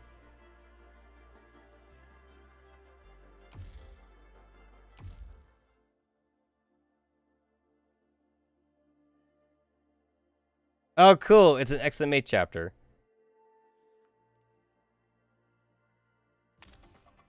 All right, then my server did reset via my time, so I'll go ahead and get my daily login. Repair. Who got hurt? Who got hurt? Oh, I took some chip damage. 12 minutes! That sounds like exactly how long it'll take me just to go to the next stage. Sounds about right.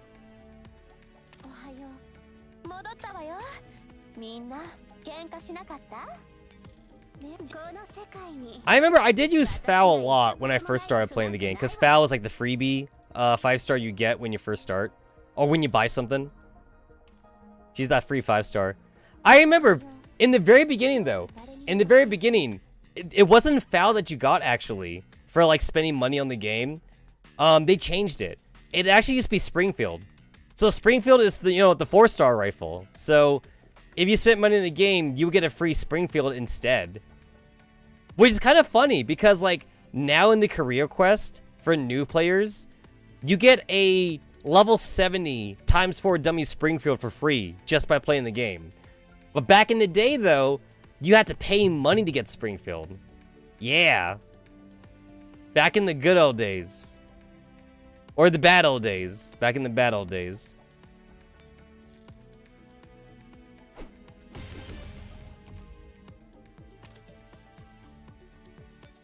Back in my day, you also got Rose 635 at level 1. You got her at level 1 for beating Chapter 7. You had to level her up to actually make her usable.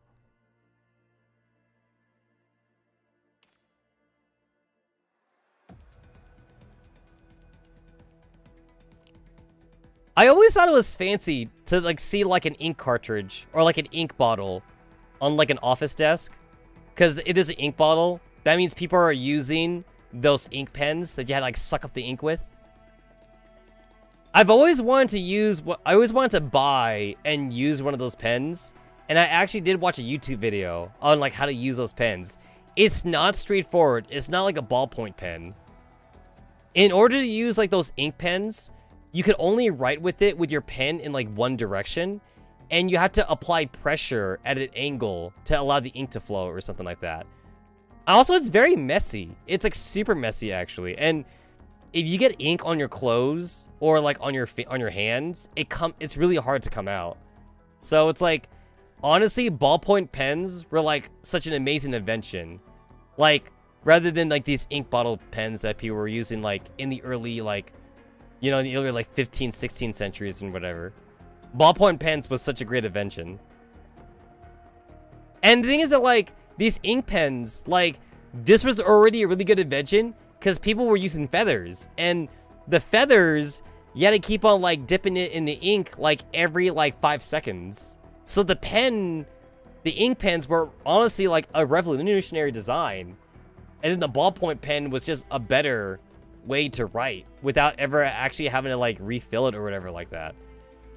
You can refill a ballpoint pen, but, like, it's, like, really hard to do it, though. So, yeah. Ballpoint pens are surprisingly complex, as they are. Ballpoint pens were literally invented so that way, like, you could write in space. Because, like, they didn't want to use pencils in space because of the graphite, and they didn't want, like, the graphite in the pens to, like, you know, chip off everywhere. And then, like, regular ink pens, they didn't work in space because of the zero gravity. And you need gravity to use the ink pens. So they needed to find a way to use, like, I forget what the word is called, to use, like, the natural flow of liquids in, like, the little tube in the pen to, like, go in any direction or something. And that's what ballpoint pens do. Like, the ballpoint pen, as well as, like, the tube inside, it's made thin on purpose. It is a engineer designed pen so that way the liquid can flow no matter what direction you're looking in or whatever like that. So gravity is not a factor for a ballpoint pen. Yes, it was super expensive to invent the ballpoint pen, but obviously it's like, it was super expensive to engineer the ballpoint pen is what I should be saying. And then, like, once they engineered it, then, like, you know, it's cheap to mass produce as soon as someone invents it. But you needed a lot of smart people to make the ballpoint pen, though.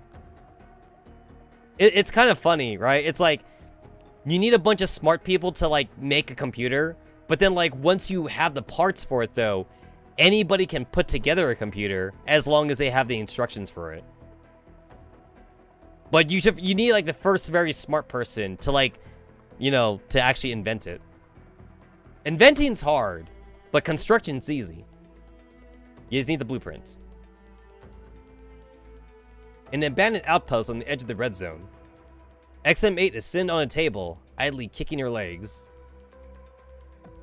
Yo, you're here at last. Thank you, XM8. You helped us discover an important clue. Thanks to you, we finally got to a safe place to rest up.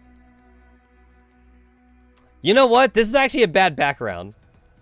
I don't like this background because, like, it's making the girls look like they're standing on the table. I don't like the angle. I don't like the angle of this table for like the background. And I know it's only because they're using like, the stock images of the T-dolls, but that's like a weakness right here though. It's like they don't draw like new CGs for like the girls or anything like that. So they just draw like generic backgrounds. But this does make it kind of look like the girls are just like standing on the table though. But I know why. I know why. Because art is expensive. Art is expensive. I wonder how much they paid for, like, the new Digimon art. For the artist. Oh, yeah, leader. Miss Persica asked me to bring this along. Okay, now I'm confused. If she means Miss Persica or if she means Persicaria. The first time she said Persicaria. So I wonder if that was a typo. So she probably just means Persica then, not Persicaria. I'm actually starting to wonder if they had like the exact same translator or the exact same like dialogue writer, like writing the dialogue for both Neuro Project and for Girls Frontline. So maybe that person writing the dialogue, like maybe they accidentally like switched it around or something. Like they're copying and pasting like names from like one script to the other on accident. Because Persicaria is a completely different character than Persica is. Eximate hands the strange device named Strong Arm to Row 65, and at the same time she shares the offline map with everyone. Strong Arm? What's this for? Let me see. Upon seeing a device she's never encountered before, Sop2 eagerly grabs it and fiddles with it, looking for a slot on her body where to go. Huh? Why can't I plug it in? That's funny. Can you imagine like Sopmod taking like a USB pen from you and she's trying to plug the USB pen into herself? So, Sopmod, that's a USB-A plug and you only have USB-C plug.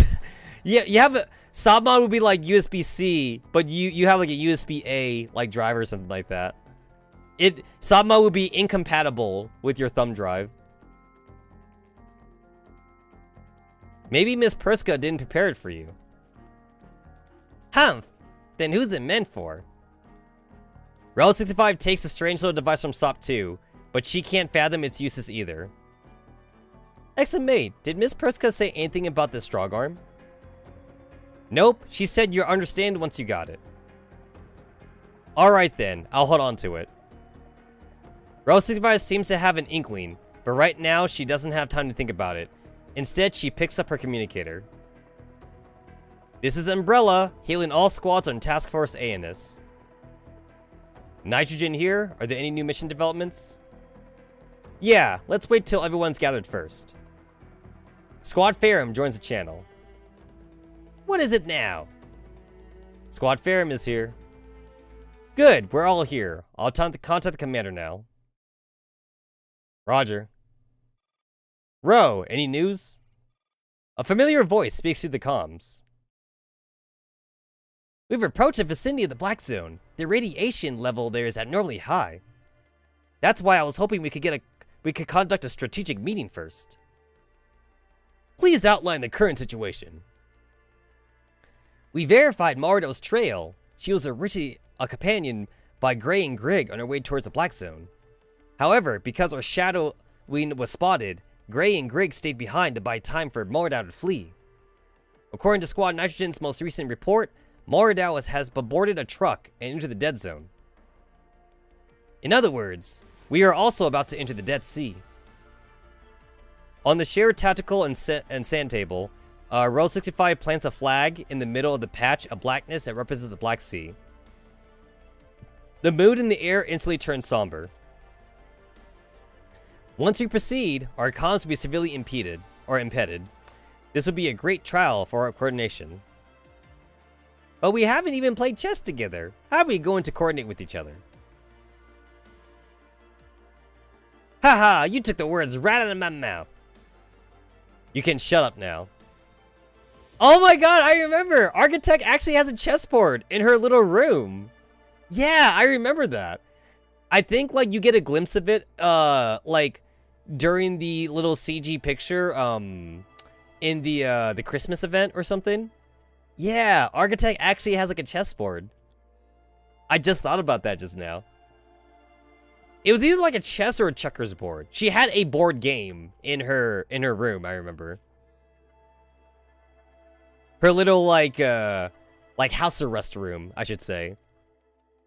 I assume now Architect actually has like a room because technically when Architect was captured, like the San Vesperis capture system wasn't put in yet.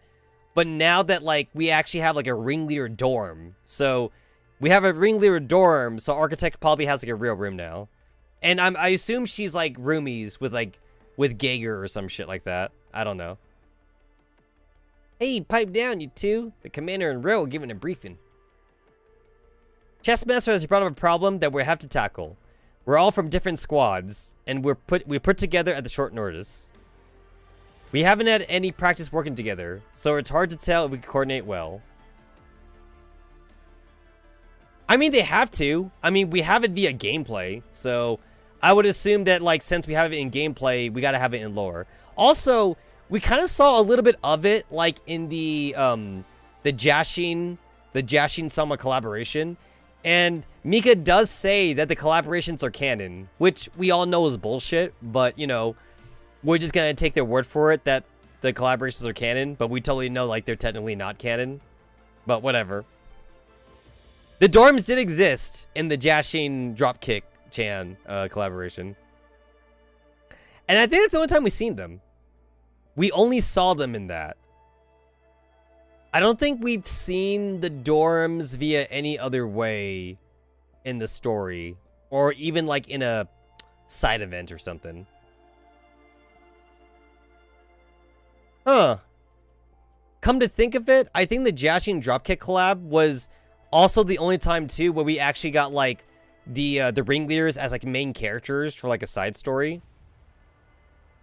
I want them to actually have the ringleaders like be part of the main story now, like main side stories. Like for this summer, for example, like just don't do a rerun of a summer event. Maybe they could do like a brand new summer event, and maybe the ringleaders will like get taken to like a beach episode with the commander or something. I don't know.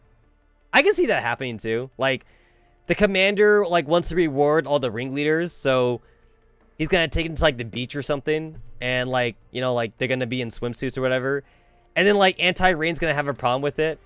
They're gonna be all like, "Commander, are you gonna go to the beach with the ringleaders alone?" And then the commanders are like, "Yeah," and then they're gonna be all like, "We don't trust SF. What did they do something to you?" And then like Agent will be all like, "I take offense to that. Do you not see your oath rings? We are oath to the commander now. We love the commander," or whatever shit like that or whatever. And then like, you know, it could be like Anti-Rain and the ringleaders both at the beach or something. I don't know. I know it won't be that way because like I have noticed a pattern when it comes to like the side events. The side events, they tend to like not show Anti-Rain, I noticed. I don't know if that's a conscious decision by Mika, or if they just want to show off like the other like non-important T-dolls for like side events. I'm going to assume it's the latter though. Like, the Anti-Rain team is so important for the main story, so they want to purposely not write the Anti-Rain for like the side events. Like, you know, like Christmas or Valentine's or summer, you know, like they just don't write them in there. So they're kind of like AWOL. They're just like not around for those side events. They would rather write for the other characters, which makes sense. It makes a lot of sense. They have enough characterization. We don't need to see more of them, I guess. And then we see more of them too in the costume stories, so they get plenty of characterization. That's true. However, we've had no time left to build teamwork. Yep, if we miss this opportunity, there's no telling when we'll get another one. At this stage, our respective objectives remain the same. However, conditions in the Dead Sea are complex, so every squad's mission parameters may change. No matter what happens, we need to maintain contact and make time adjustments for such changes. Nitrogen copies. Unicorn copies. Okay. No problem. Commander, that's it for us here. Good, that'll do. Meanwhile, on the other side of the road in the Dead Sea, Gray and Grig have rushed here to meet up with Moradau, whom they helped in dismounting the vehicle. This is as far as this vehicle goes. Did you lose them? Yes, they're a long way off. Same here. Phew. Moradau takes a deep breath. Now I'm sure they did something to my body. We could stand to learn some technical lessons from these Soviets. Just to be safe, prepare our unit to cover us. Activating an aircraft now might expose our position again. We can't delay any longer, and we need to return to the tower immediately. Also, I'm already thoroughly exposed. We basically have to assume they'll catch up with us at this point. Still, no need to worry. A few measly dolls won't pose a threat to us. Besides, they can't catch up with us without aircrafts of their own. Just in case, and I'm saying just in case, what will Father do if we end up giving away Arvinist's location to the enemy? In a rare turn of events, even Gray is questioning Moradau's orders. Moradau races her head. She was badly injured to begin with, and the previous battle has further exacerbated her condition. That's not a big deal. As long as what happens in Avernus stays in Avernus, then no one would be any the wiser. As for Father, I'm sure he won't blame us, because the news I will bring him is far more valuable than this base. Trust me, Gray. I need to get back. Let's go, now! Gray. Let's head to the outpost. They're changing shifts today, so there ought to be backup aircrafts there. Grig notes the multiple expressions that have crossed Gray's face. After a long silence, she finally answers. Yes, I understand. Oh, I remember now. There was that little tussle with Dandelion as M4A1 and Moradau. I remember now. They had a little like swap-swappy of information when they did like their little mind merge thing. That's what Moradau has. Okay. I kind of had to think about that. And now we're back to Dandelion. We don't have M4 no more. M4A1 has left the building. At a temporary safe house near Berlin Airport. The commander is anxiously pacing the room again after losing contact with Kauriger. You know what? I do find it weird when I compare the two games between Girls Frontline and Nikkei. So in Girls Frontline, the commander does tend to always sit at base usually, and then like just command from like a tablet or something. In Nikkei, they never really explain why the commander in Nikkei can't do the same thing. Like, in Nikkei, the commander has to literally put himself in harm's way and be on the front lines with his Nikkei. They never explain it. Like, this seems more smarter for the commander to actually command. In Nikkei, the commander is like arguably fighting with his robot girls. Doesn't make any sense to me. Even if you were to make the argument that, like, it's for morale, I mean, like, in Nikkei, like, in every chapter, they literally talk about, like, how they had to protect the commander all the time, you know, because the commander is, like, only human, which seems like a big problem, honestly. And then, like, in Nikkei also, like, the commander, like, actually gets hurt, like, in the chapters. Like, honestly, like, it's not even the robot girl's fault either way, like, it's because the commander has plot armor. So, in Nikkei, the commander is literally fighting, like, all, like, the big bosses and shit. And so far, like, as far as I've streamed, the commander has, like, had his legs broken.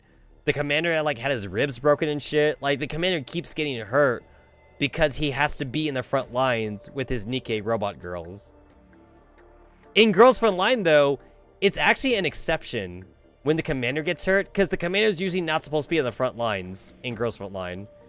The commander usually does, like, stay behind, and if he does get hurt, it's only just because, you know, obviously, like, the base gets attacked or something.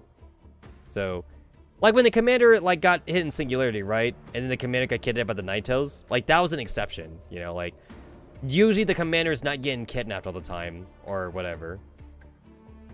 The Talon base, right? The Talon base, the submarine base or whatever, that was also an exception. The commander had to be there on the train, so the commander was also put in harm's way. Like, again, those are like exception missions. Usually the commander is like not on the front lines though. Like the commander got close to dying in Singularity, and he got close to dying in Talon. And like both those missions were like extreme, like super extreme missions. I forget. I think the commander had to lay the C4 bomb charges himself in the Talon base. And then K saved his ass or whatever like that. He had to lay the bombs himself or something. So like that's why it was dangerous for him there. And then like the anti-rain team was busy with like Yegor, and they were busy with M4 and shit. Is there communication problems on the open world? Communication inside the Ark seems normal. From what I've seen in the later chapters, especially from what I streamed, there isn't in most of the outside world. It's like normal communication problems that would be normal anyway, like in a blizzard or something like that. Like right now, like I'm in the winter chapter, and like there was some communication problems when they got to like the blizzard area, but communications were normal though, because like they're constantly in contact with the Ark, and they're constantly in contact with the little like support girl. So it doesn't seem like communications is a problem, honestly. Another thing too is that the Nikkeis, they are self-sufficient. They're not like the T-Dolls in Girls Frontline where like they need like commander, like they need like a commanding position or something like that. The Nikkeis are all they're cyborgs rather than saying they're robot girls, because the Nikkeis were human. The Nikkeis are robotic, except they have a human brain inside their head case. So because the Nikkeis were human, if they were to lose contact with the commander, then like the second in command would just take charge. So it really does seem like the commander is just there for a morale boost and to be plot armor, I suppose. From what I've seen so far, the commander's not special. The commander's not a cyborg. The commander's not a robot or anything like that. He's not an alien or whatever. He has no magic or something. As far as I can tell, the commander literally, it has to be written that way just to be a self-insert. So maybe that's the underlying thing about the way the story's written in Nikke. Like, maybe there is no reason for the commander to put himself in harm's way, but they do it because they want the commander to be a self-insert. And obviously, there'd be less, you know, like, romance shenanigans if the commander was, like, not with his robot girls. So they wrote the commander that way in Nikke.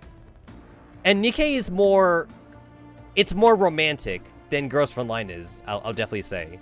Like, in Girls Frontline, the commander has a very neutral relationship with most of his girls. But in Nikke, though, they make it really, like, open that the commander, like, is in romantic relationships with the Nikkeis. I know that, like, for me, anyway, I haven't, like, quietly, like, maxed my affection with all my girls yet. But from what I've heard from, like, other players, though, they do make it super romantic for some of the girls when you get, like, max affection. So, I haven't gotten to that point yet, but Nikke seems more obvious in that front. So, I'm just going to say that's the excuse for putting the commander in harm's way in Nikke. They do it on, they write that way on purpose, is what I'm going to say. So that way the commander can get hurt, and that way the girls can nurse him to health, and so that way the commander can be a badass whenever the situation calls for it, and, you know, people can self-insert as the commander in Nikke. I'll say that for Nikke. Nikke is definitely an more of an AFK game, so it's definitely something easier to play as a side game.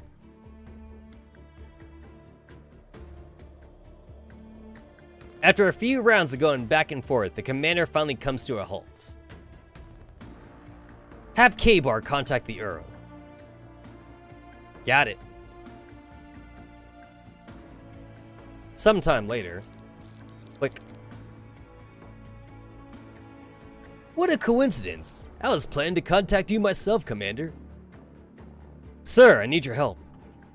Mr. Kyriger is in trouble, and I can't do anything about it for the moment. Only you can help him now. No need to worry, Commander. I was just about to say, it's just a misunderstanding. There was a small communication problem earlier. It has since been resolved. It's been resolved? The Commander's eyes widen, and a weight suddenly lifts from their chest. Even their voice softens. Yes, they will receive the appropriate treatment that they are due. However, we had to make a small concession. A concession? What kind of concession? Cease all your ongoing operations, Commander. Cease operations? What do you mean by that? The Commander frowns, and the sense of dread returns. They have a feeling that what the Earl is talking about isn't as simple as he makes it sound. We were about to make some progress with our investigation. If we stop now, all of our efforts would have gone to waste. Also, what does this have to do with Mr. Kyriger? Commander, I know you must be anxious to rescue Angie, but you also need to play by the rules. Casually breaking the rules or acting impulsively will not bring you victory. This world runs on order, and not passion. What is that supposed to mean? If you want Kyriger to be safe, then you will have to learn to give up certain things. That is the principle of equivalent exchange. So, you want me to give up on Angie, is that it? There are times when we are compelled to make sacrifices. It is a fact that all mature individuals will eventually have to face. You used us as a bargaining chip again, didn't you? From where you stand, your view of the world is too narrow, so I do not blame you. However, you must learn to look beyond the surface of things. This is the unfortunate result, to be sure. But we can't have everything our way. I've heard enough of that, sir. We can't have everything our way. But all this time, all I've done is suffer losses and setbacks. Not once have I ever gained anything. And now, an opportunity presents itself to me. Yet you want me to give it up for the sake of a hollow victory. Everyone can be sacrificed to achieve a greater goal. Angelia is an agent. She already knew this was coming. Or are you saying you think her life is more valuable than Kyriger's and the very existence of the PMC?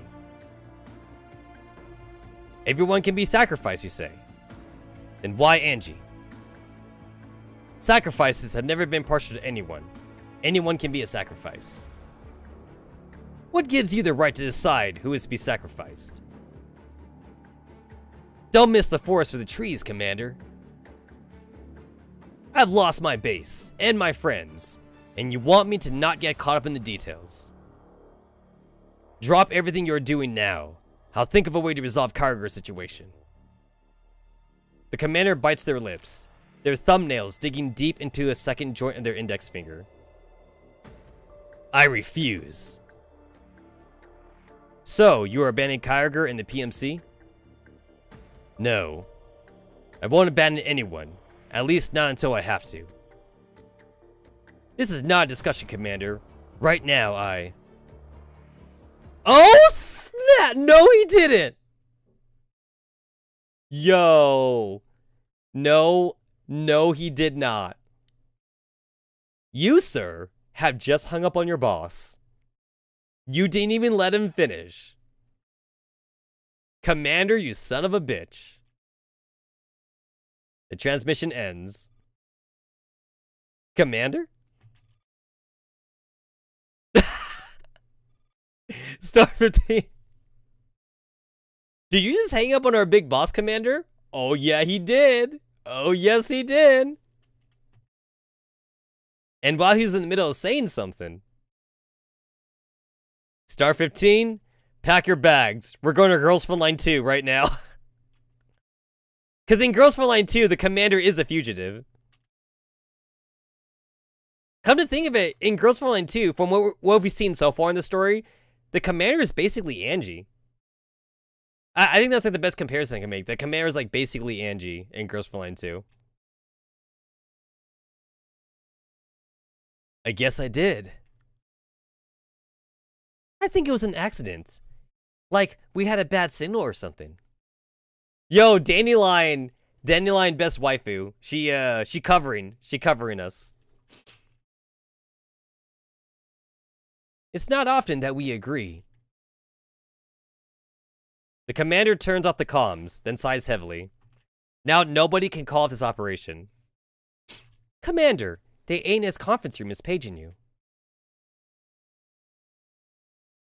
In the ANS conference room, a massive tactical sand table sits in the mist, while the position of each squad marked on it to facilitate deployment of the commander. Among the various colors used to represent each squad, there is a patch of black that is especially eye-catching. The Dead Sea. Is everyone here? Yes. Whoops. I double-clicked. Yes, after compiling all the information from everyone, Squad Firm will head over to the meetup point with Squad Nitrogen, and they will be the first to enter the Dead Sea. Umbrella, Unicorn, and Chessmaster will be behind them. A gaze containing a mix of fear, uneasiness, and anxiety lands on the Squad Firm and Nitrogen. Thank you. Before we officially enter the Dead Sea, we will simulate the conditions of the Dead Sea from our experiences and past information to better formulate some simple contingency plans. We are in certainly need of those. From what we could find in our database, the location with the most similar conditions to the Black Zone is... What's the matter? That would be the area where Angie set off the dirty bomb. Ah, Singularity! Singularity, yes, I remember that. Wait a minute, isn't Angie the subject of our rescue? How is she still alive after triggering a dirty bomb, and as a human being? Yes. After the dirty bomb went off, everything within 500 meters of the ground zero was instantly vaporized. Radiation levels of the surrounding area spiked to Black Zone levels, where the air was filled with visible radiation particles. There was intense transmission signal disruption too. We specially built the ANS conference room in order to ensure clear comms, so we don't have to worry about that for the moment. In addition, Black Zone radiation has an extreme degenerative effect on both structures and dolls. While we underwent anti-radiation preparation before setting out, there's no telling how it'll hold out in the Black Zone. The dolls nervously watch the screen and its depiction of the apocalyptic aftermath of a dirty bomb detonation. It doesn't even look like Earth anymore. These are the conditions we can expect to face. Absolute silence, no movement or life, only the specter of intense radiation stalking you everywhere. Makes me think of that time we had to hustle during a sandstorm. That's a very appropriate description. Mind your radiation protection, and remember to report anything you encounter. Understood. On the edge of the red zone, as Squad Nitrogen thinks about their upcoming destination, there is an unmistakable grimness to their expressions. It feels like we're going into a dead zone containing all kinds of secrets. This is my first time entering the Black Zone too. I've run simulations and drills before, but the pressure can't compare to the real thing. They say you've been to a lot of places, so I thought you'd been to a Black Zone. Well, you were only just rolled out, so obviously you'd have gone to fewer places than me. Still, entry to the Black Zones are always forbidden, no matter which country you're in. Yep, at the very least, I've never been on a mission that required me to go so deep into a Black Zone before. Although? There was this one time I got careless during an ELID sweeping op, and it got separated from my team. I went the wrong way, and accidentally grazed the border of a Black Zone. Number 9 suddenly pauses mid-sentence, then begins losing herself in their memories. Number 9? Was it a bad memory? No, I didn't actually enter the place, because my team leader stopped me in time. Apparently, I was standing like an idiot not far from the Black Zone, staring blankly at it like I was entranced. Heh. It was as though someone was calling out to me. A lot of dangerous places seem to have this strange aura that draws people in, but are dolls vulnerable to it too? I didn't venture too far into the Black Zone, so I can't answer you, but there is one thing of which I am sure. You must never enter such a place lightly. Alright, look on the bright side. We'll have a lot of conversation starters once we finish this mission and head back, right? Let's say, hi, I'm a doll who's been on secret missions in Black Zones before. You have to offer me a better price and all that. Is that what you call a conversation starter? Looks like you got a lot of stories to tell. Heh, tell you what, one fine day, we'll go get some snacks and tea in a private room, and I'll tell you all about them. How's that sound? Wow, I'm kind of looking forward to it. That day would come once we take care of all the problems that we have at hand. Yeah, it's like, it's kind of funny how like every doll gets adopted into like the commander's fold. Even though Mona is supposed to be a she's supposed to be a, you know, like an agent T-doll or whatever like that. You know? Sounds like a death flag to me. Guys, after this mission, when we get back, we're gonna be BFFs and we're gonna retire or whatever like that, right? And also, I got my girl. Never ever say you have a girlfriend or a husband or a wife or whatever. Like, never say you have a significant other, right? It's like, yeah, I got my girl waiting for me. We gonna get married. We're gonna have kids. Or, you know, it's like, yeah, I got my wife and kid back home. My daughter, she going to high school or she going to college or something. Never say that. You never ever say that. Also, never say you're 2 days away from retirement. Don't say that shit either. Yep, when Leader Mona says it, I'm sure of it. Let's start with the first one. While we wait for Squad Ferrum to return, let's upload our data to the server. No matter what, we mustn't forget this promise. Yep. Hey! Look on the bright side. Now, if they do blow up, at least they'll still be friends then. They're gonna be revived with that specific memory at least. They may not remember the mission, but they remember right before the mission.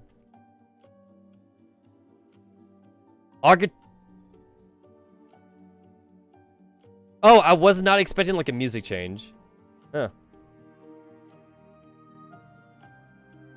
Architect and Geiger have been running all the way, and they finally caught a sight of Squad Nitrogen. We made it, Miss Knight. I see them. We meet up with Squad Nitrogen, and then we'll be entering the Black Zone, huh? Yep. If anything happens, just abandon me. I won't hate you or anything. After all, you ended up being dragged into the squad because of me, Miss Knight. Shut up. Oh, don't be so stubborn about it. Otherwise, I get the feeling we're both bited here. Why have you been so invested in your job after going over to Griffin? Have I? Where you yourself ended up adapting quite well after joining the enemy of your own accord. I joined them? Huh. Do you think Sevrong could have caught me if I hadn't gone to rescue some legless moron? I've always been such a gentle soul. Or you've always been such a gentle, Miss Knight. You just can't abandon your friends. But don't forget that the person you should be nicest to is yourself. Architect doesn't wait for Giga to reply. Instead, she raises her arms and warmly waves to Squad Nitrogen in the distance. After Nitrogen and Squad Ferrum meet up. Welcome, Squad Ferrum. We desperately need long-range firepower. We hope you'll be able to play the role of remote fire support in the upcoming battles. No problem. Squad Nitrogen is ready to enter the Dead Sea. Do you need time to repair? We still have some time to decide for it. Haha, you're so kind, but nope. We backed ourselves up before coming here. It will be A-okay no matter what happens. So, you come with full expectations that something will happen. I respect that sort of determination. Or should I say, it's a way of thinking. Are all SF dolls like that? Sorry, we need to verify the terrain. Give me some time to decompress the data. Do you need time or not? I'm sorry, you don't need to listen to that moron. Who are you calling a moron? During all that bickering, the 5 dolls look at each other. Whether they're familiar or strangers, whether or not they want to work together, they are going to have to entrust their lives to each other. I've heard a lot about Samus Ferry Industries, so I'll let you handle the fire support. If there's nothing else to say, then we'll head out now. Huh, sure, no problem. Boom, boom, boom. That's my specialty, but in turn, can I trust you with the leadership? Miss Mona? Sure. And so, Squad Fairham and Squad Nitrogen of Task Force Anus officially enter the Black Zone. Oh, isn't that just heartwarming? SF and T-Dolls working together. That warms the heart. Due to their unique vocations and experiences, both Squad Nitrogen and Squad Fairham have entered red zones before. They have seen things within the red zones, which are difficult to explain. Most of the time, it's a barren world strewn with bare rocks everywhere, along with primitive ruined structures, roving elids, and strange patches of flowers that send chills down one's spine. Many lives were lost due to the contamination of radiation. The lucky ones simply died. The unlucky ones came back in another form. At times, even the wind doesn't dare blow wildly, and the air grows stagnant with the intense radiation particles in it, making it thick and nauseating all year round. They understand this. It is a terrifying place, where the radiation intensity can easily kill human beings.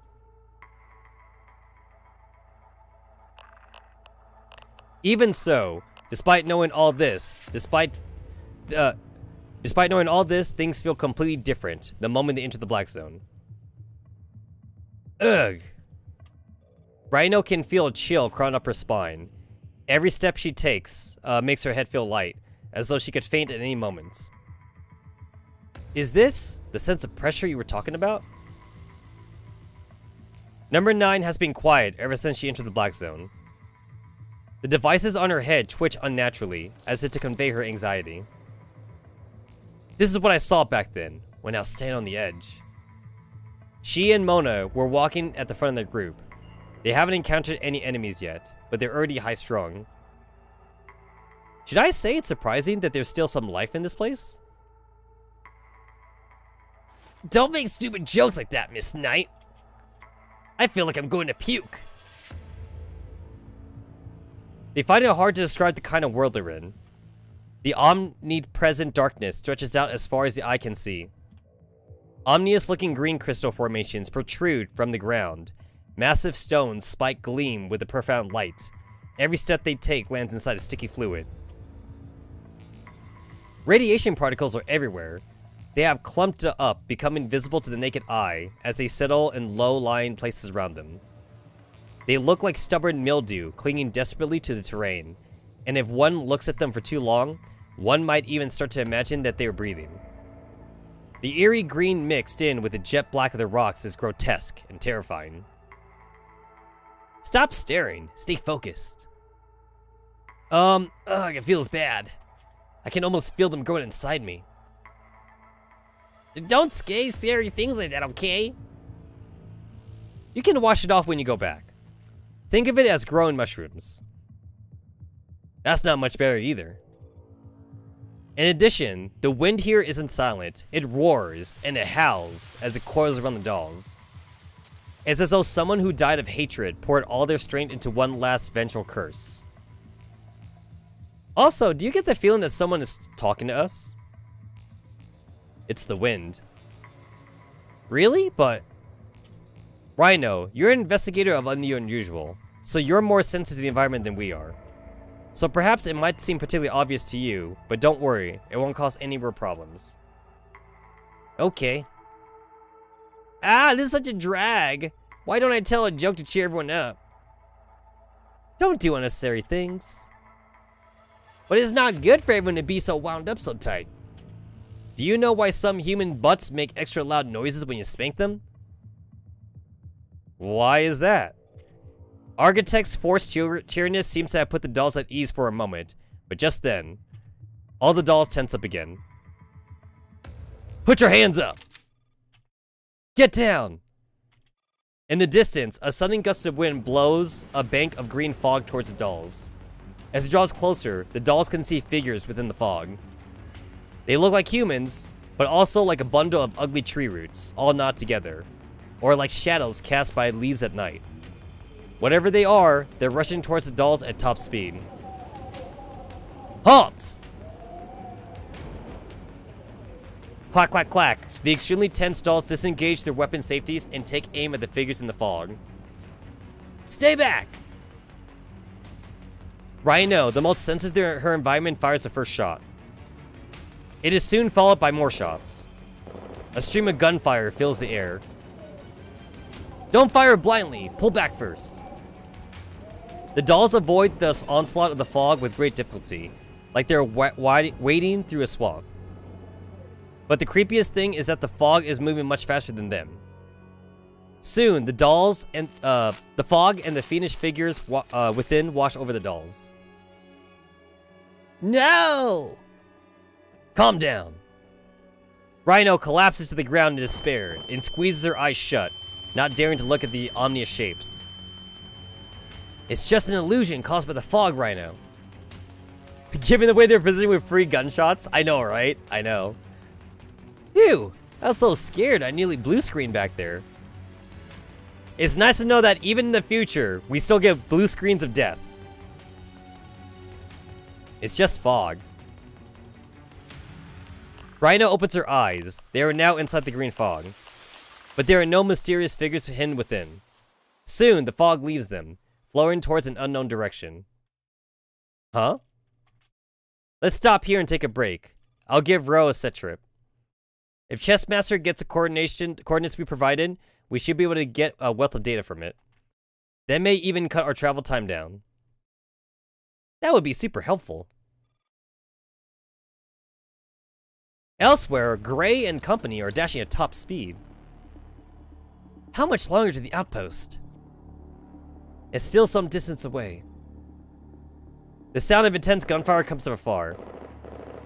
Gray, those dolls have caught up with us. Damn it, where's our backup? Gray is usually calm, but now she's practically snarling into the communicator. Hey, Bramid! Ah, I'm here. Don't make such a racket, Gray. Getting worked up does you no good. Where are you? We need backup.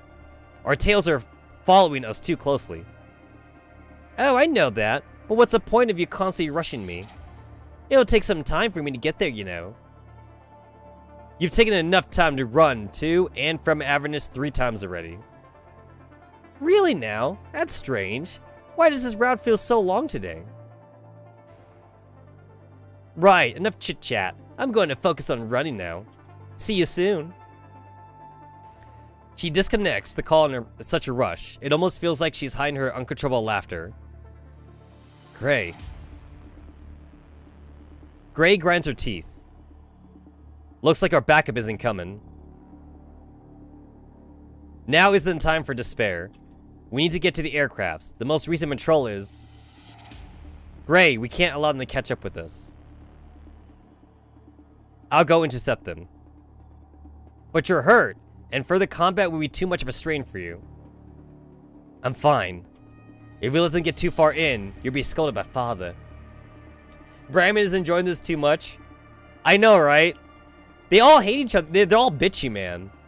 That must be part of like the Naito interview. Are you bitchy enough? The constant gunfire seems to be drawing closer to them. The aircrafts can only see 2 people, so you should go first. Also, they can't keep up with my speed. I'll come once I shake them off. Alright. Gray takes in the numerous wounds on Greg's body hesitantly. Then with a nod, she props up Moradau, who's on the verge of passing out, and turns to leave. Behind her, Greg's vibrating saber hums once again. Whoosh! A cold, terrifying glint cleaves the air beneath the moonlight. Meanwhile, Nitrogen and Ferrum have recovered from their shock and set out once again. We were running blindly back there. I wonder where the trail went. Relax. I'm sure you can help us find it again. What's the matter? Mona suddenly comes to a halt. I think I heard the rustling of fabric. It's all the wind. I'm numb to it now. Not picking up enemy signals. Frankly speaking, I get the feeling someone's giving us a death glare. Get ready for battle. This moron's pretty useless, but she has a keen sense for danger. Hey! Just in case, get ready. A familiar metallic hum fills the air. Mona subconsciously raises the muzzle of the gun she's holding. Whoosh! That phantasmal white figure darts through the black and green before them, like a praying mantis springing from its hiding place in the patch of flowers. Ugh! Though they've been forewarned and are on their guard, amidst their hurried evasion, Rhino's body sprouts a great deal of clearly visible wounds in an instant. So fast! It's Grig! The group turns to look at Grig clad in white, perching on top of a towering monolith. She looks down at them coldly. She is like a brilliant moon in the sinister world. A curved, sharp new moon, dripping with fresh blood. Whoosh! After making sure the dolls get a good look at her, Grig nods slightly before kicking off and vanishing. This time, she doesn't charge into the midst of the squad, but disappears into the fog. She's trying to wear us down, so keep that in mind. Squad Ferrum, we need your fire support. Roger. Oh, cool. I get TFQ here. Alright, let's see. What's this look like? What's this look like? I see doggos.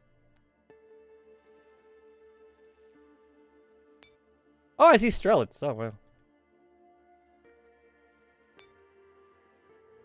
Garmar? Garmer? Reduces the damage of enemy units within 2 squares of itself. Deploys a shield to greatly reduce damage of units behind itself. Cool.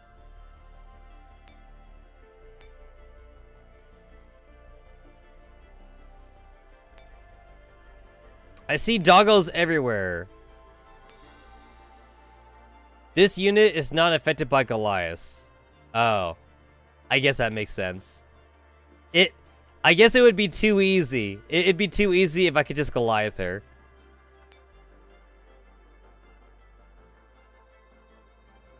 Trying to... There we go. Alright.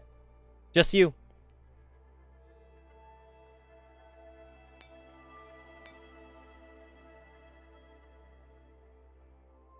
Dogs.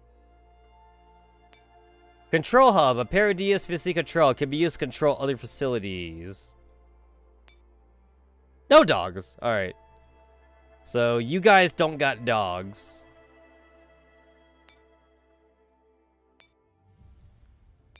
Defeat Grig. Alright, so I immediately win if I defeat Grig. So... Huh.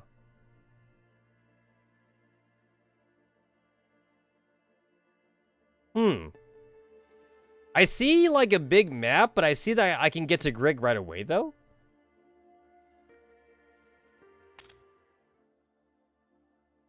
What does the easy mode look like? What does the easy mode look like?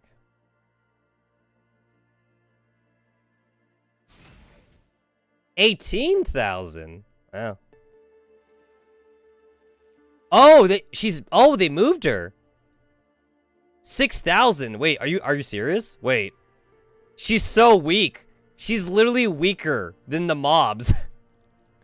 Why is she so weak? Holy crap.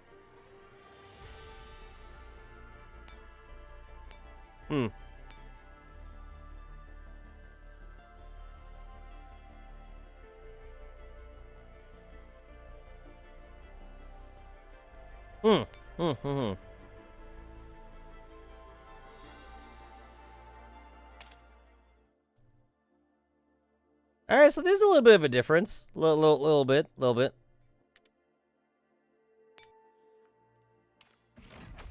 Well, I checked out easy and hard. I guess I'll check out normal mode. Or I guess the hard mode, technically. Oh, yeah, same spot. Oh, same spot, same spot.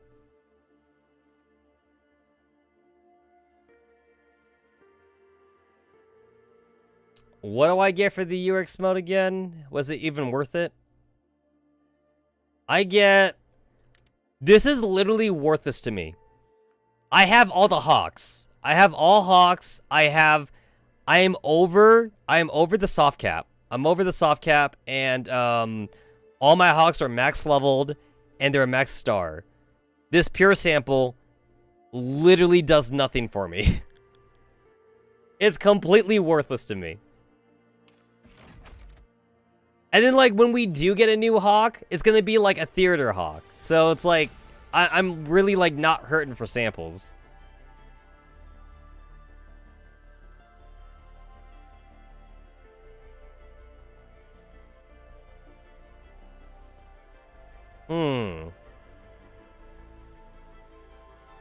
So if I summon here, 1, 2, 3, 4, 5. So I won't be able to back up with Grig unless like I get rid of some enemies first. So I guess what I will do, what I will do is just see if I could just bum rush Grig and see what that does for me. See if there's like any reason for me to like explore like the entire map, I suppose.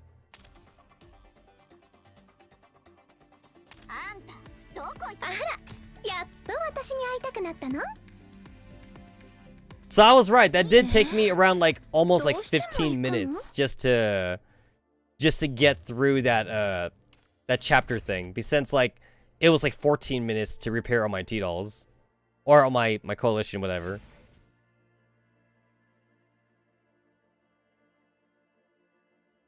All right, so if I do this,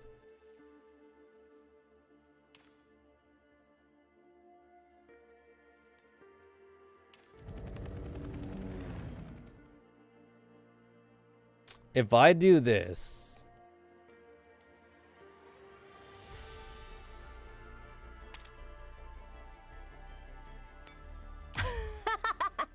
I mean, can't I just bum rush her?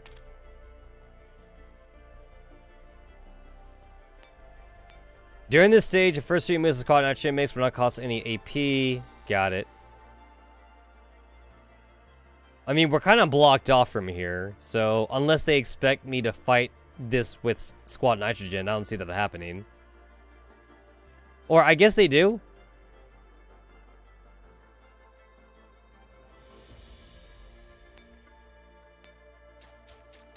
I guess I gotta see. I guess I gotta see if they can beat them on their own. I don't see a way to back them up either. I don't think there is a way to back them up, so.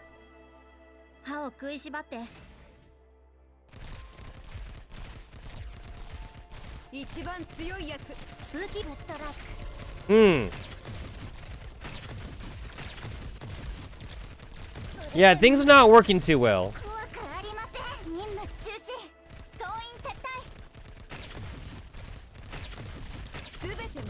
Things are not working that well. Yeah. Again, 191 carry nitrogen team. Yeah.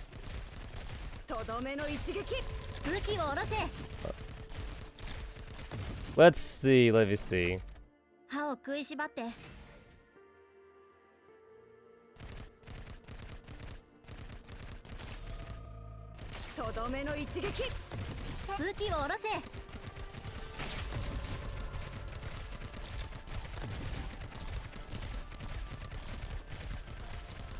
Ouch! That hurt.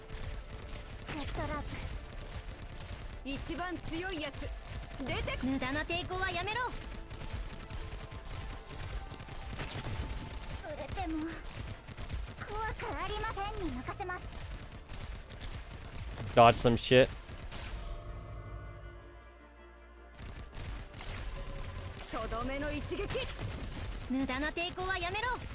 Okay, with a little bit of micro. With a little bit of micro, I win. I win. Cool.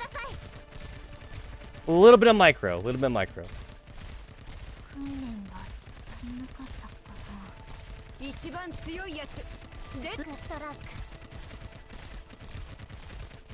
Cool.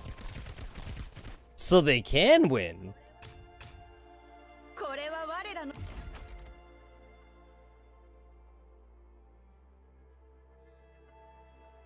They can. They can win.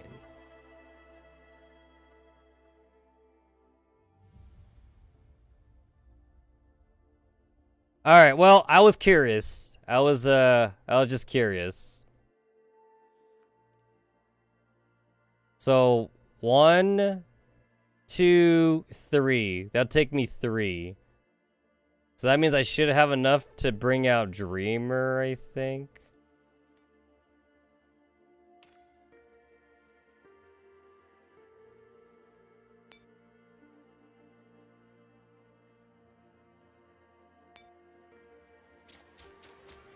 See how this works.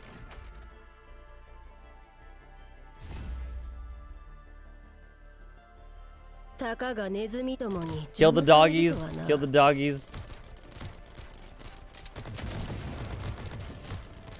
Man, I thought the KCCO dogs were annoying. These guys are super annoying though, since they shield behind them. Now that's just dumb.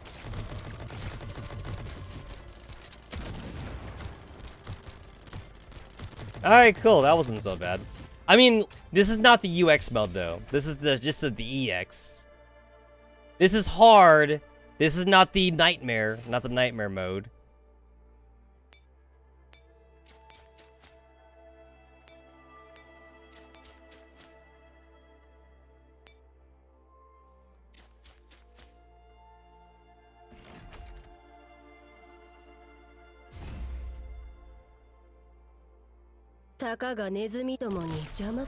Wow, her sprite's big compared to like Alchemist.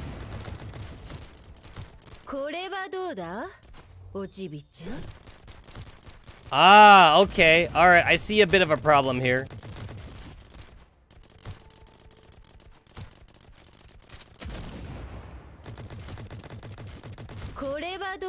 Yeah, I see a little bit of a problem here. All right. I see. Yeah,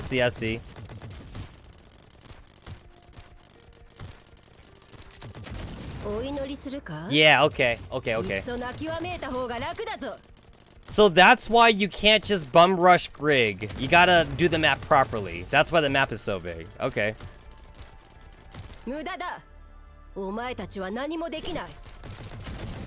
To be fair, I could sit here all day.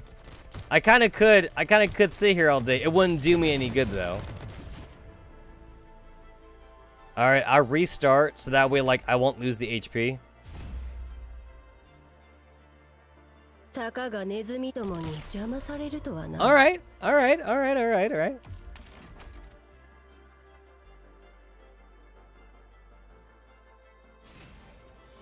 Okie dokie.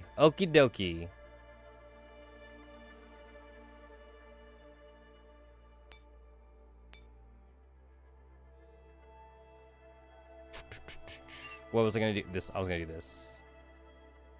There we go.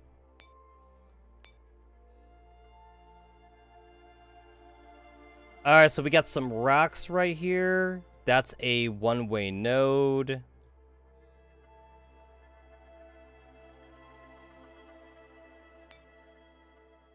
And those nodes are not connected. I could also go down this way. Okay. Alright. I think I'm kind of seeing. I kind of seen what's up here.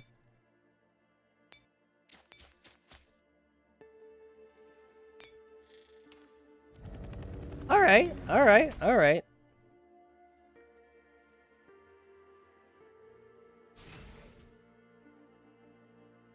I think I get it.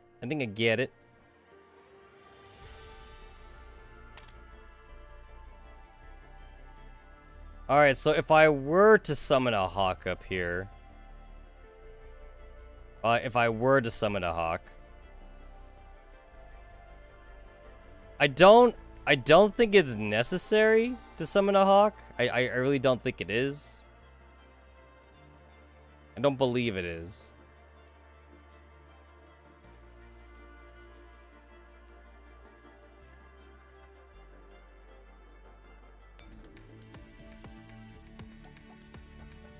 I think I'm gonna switch you, Grape. I'm gonna switch you. No offense, Grape. No offense. Was it you, the one that I wanted?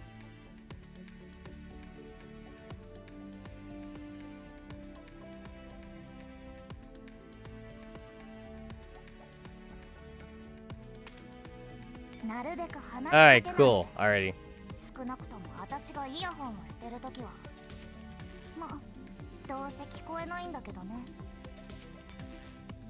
I don't think there's a reason to, like, since I'm doing the hard mode and not the UX mode, I don't think I had to, like, do anything for the top section.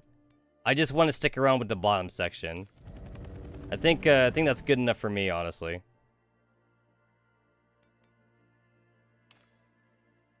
This is gonna last me more than a turn, though. I will need more than one turn for this.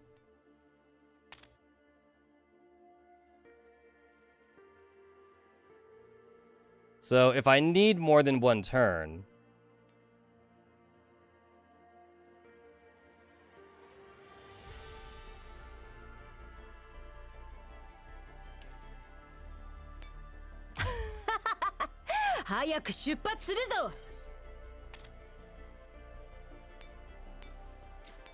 then I'll summon Dreamer.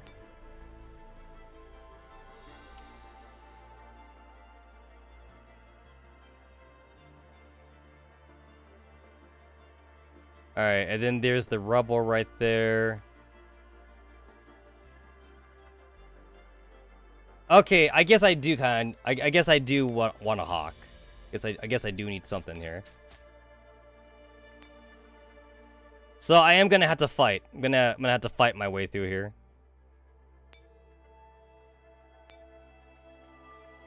It's not the end of the world. Not the end of the world.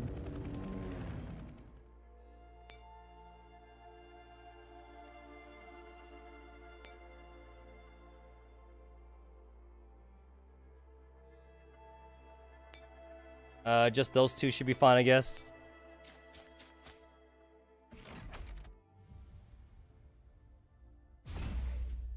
Oh, I should have moved Dreamer up. If I moved Dreamer up, she could have supported this fight. Whatever.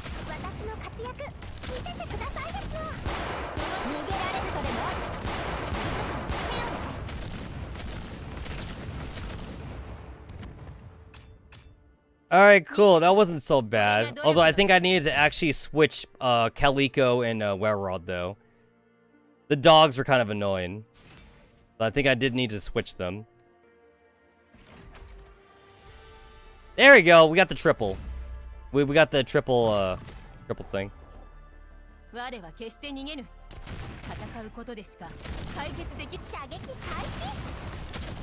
There we go. That's better.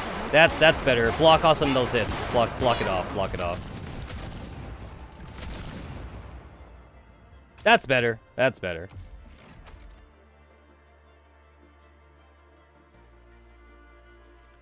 I have like 3 dupes of Wererod, and like I don't know what to do with them. Only because like back in the day, like Wererod was considered good enough, but we only had like 4 viable handguns back in the day anyway. We didn't have like a lot of choices, to be fair.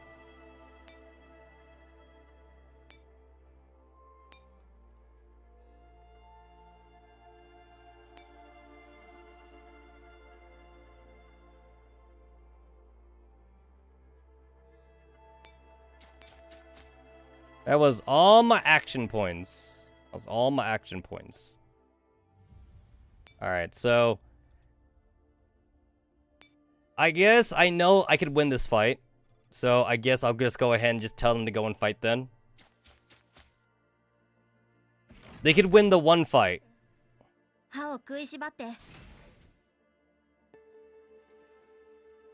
I mean to do that.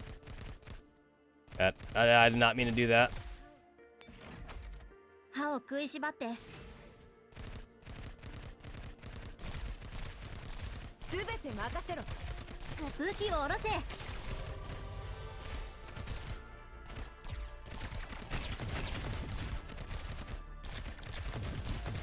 Damn, that RNG.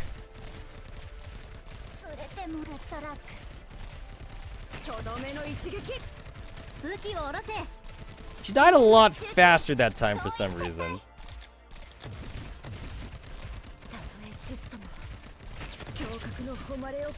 I might have fucked. I might have fucked that up.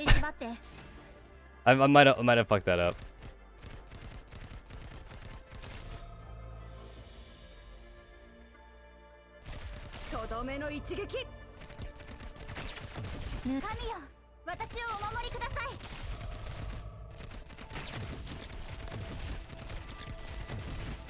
There we go. This is better. This is turned out a little bit better.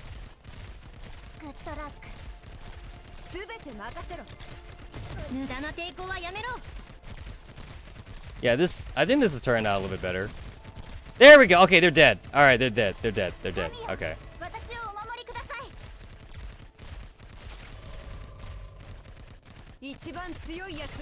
I'm not sure if that was RNG the first time, or if I really did fuck up the micro. I don't know if that was RNG.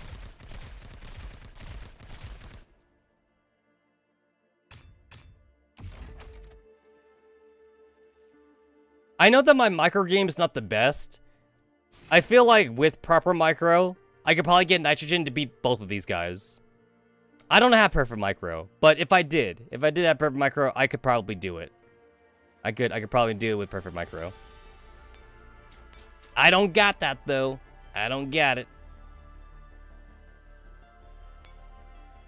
Mona didn't aggro properly yet before moving, that's why. Ah, okay, okay.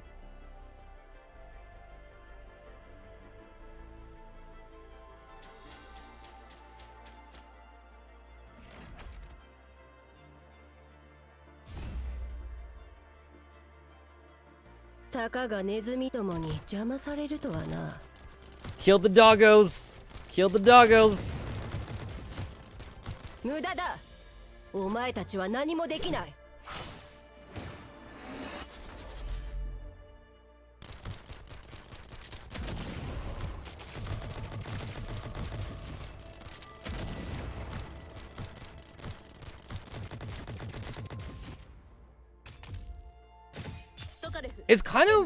It's kind of weird to think about lore-wise that, like, the teams are small right now, but then, like, via gameplay, I have, like, manticores with me, and, like, all these, generic SF dolls with me.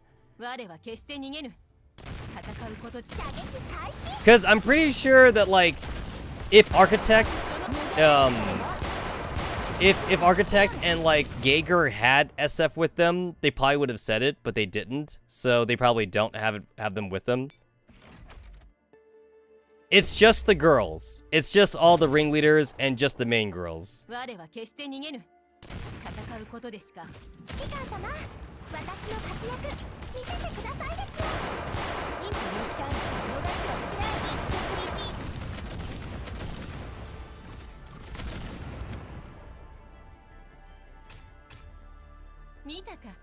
I have the KSVK Loli costume, but I'm not a fan of the Dashvinaya costume.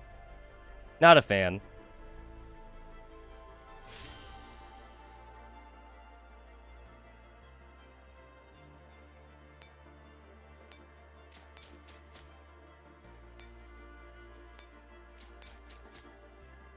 I see the second rubble right there.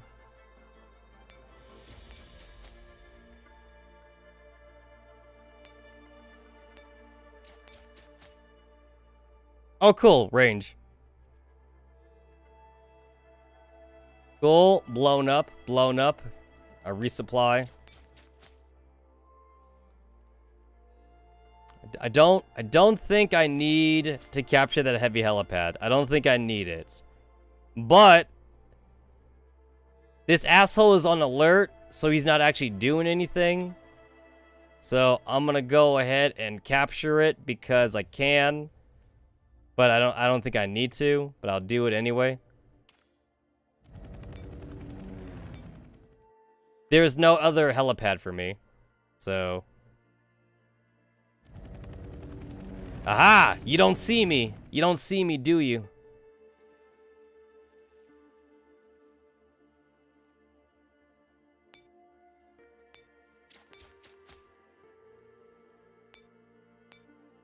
Go ahead and just resupply. I remember, like, the first 5 or 6 chapters, they always gave you helipads, like, in the middle of the map, so you wouldn't have to run back.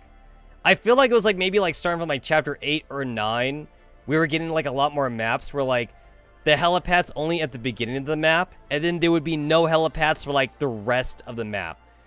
I remember having that complaint for, like, a lot of, like, night chapters, too. Like, a lot of night chapters were, like, practically impossible to, like, reload on your ammunition, and rations. So you had, like, such a limited amount of supplies to do. And then some maps didn't even have supply nodes either. Like, forget helipads. Some maps didn't even have, like, the little box ration things, so you really couldn't, like, refill unless you went all the way back. But it may not have been an option, though, because, you know, if it was a night mission, it might have been timed also. So it's like, you got 5 turns. You got 5 turns to get to the other end of the map, and you can't refill, or, like, whatever shit like that, you know? It's like, I could probably do them easier now, like, by abusing SF Squadron, but that's abusing FS Squad, you know? That's not the same. That's not doing it the intended way that, you know, that they wanted you to do it. Not intended. Not intended. They want you to be legit. They want you to be legit.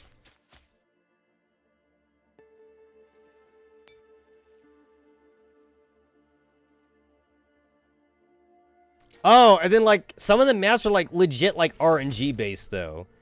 I think, like, a lot of, like, the older, like, red bean maps and black bean maps where they move around and shit, it was, like, totally RNG. So sometimes, like, you might have to wait, like, an extra turn, and then you might not get S rank or something. I remember, like, in some of the maps, like, they'd be red beans, but the red beans would spawn randomly. Like, they'd be, like, a corner, or, like, a couple corners that they could spawn, and they may or may not spawn from those corners.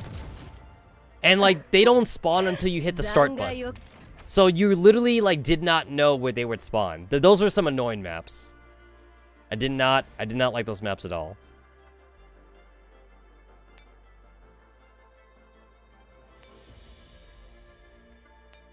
I think the one thing I definitely hated too about, like, a lot of older maps, especially when it came to, like, bosses, was the bosses literally had random AI. Like, they weren't garrison, they weren't patrol, they weren't, like, alert or anything like that. It was like, they were literally just random. So, even if you were, like, standing next to a boss in some of the older maps, they wouldn't even attack you. They would just, like, go in the opposite direction sometimes or something. I remember always feeling that, like, for some reason, I felt that the bosses in some of the older maps would just actively run away from you. Even though, like, I know that they were meant to be random, it didn't feel random to me. It felt like the AI was, like, trying to piss you off on purpose or something. It's like, I'm gonna make this as hard for the player character as possible, or whatever.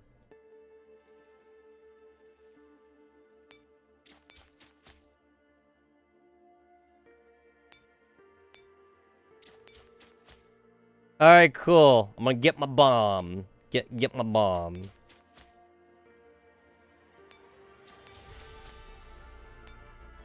I got my bomb.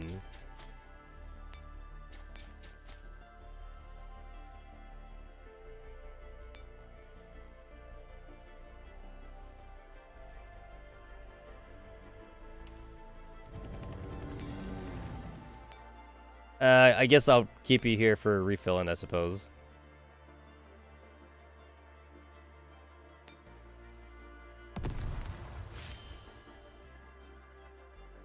I think I remember, like, also, like, one map, too. It was a night map. Yeah, you had to like chase down like I think it was like Destroyer or like Garm or something like that. And like it was a huge map.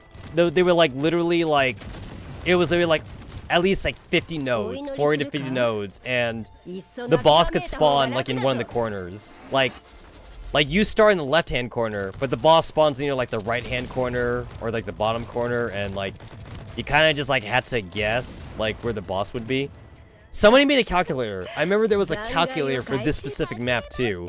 Like, just by going off like the movement of the other enemies, the calculator can tell you like where the boss is, so you didn't have to look for the boss. And the calculator even tells you like it has like an 80% like it's correct like 80% of the time or something like that. So like it's a pretty good calculator, but it's just guessing though. It really is just guessing like where the boss would be.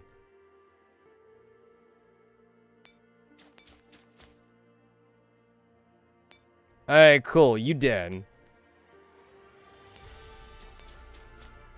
Gain control. Oh.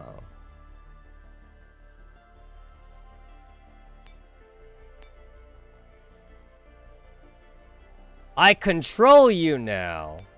That's cool.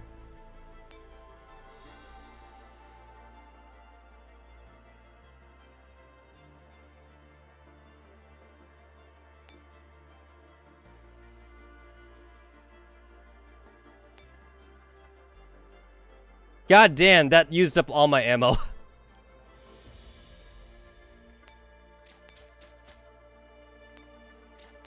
Resupply. Alright, cool.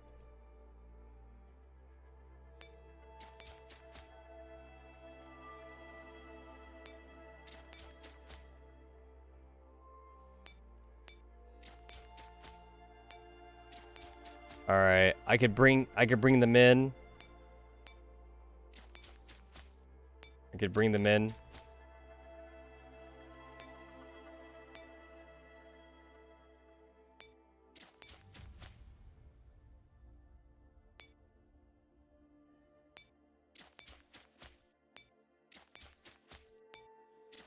They gave a buff? I wasn't even worried about that. I just wanted to go and kill Greg.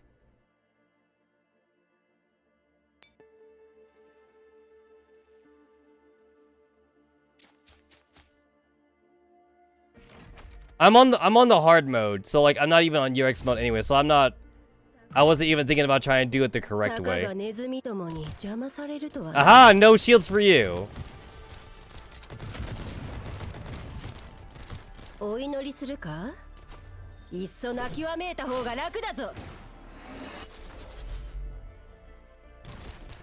Maybe I'd worry about the buff if I was doing the UX mode, but I'm not too worried about it.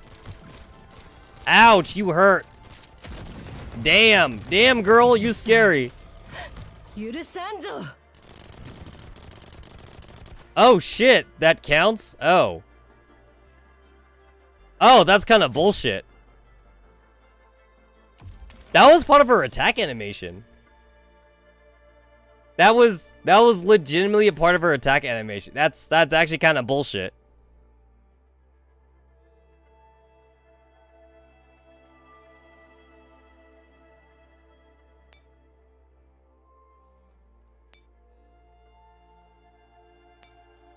Like, it's not like she was walking or anything either.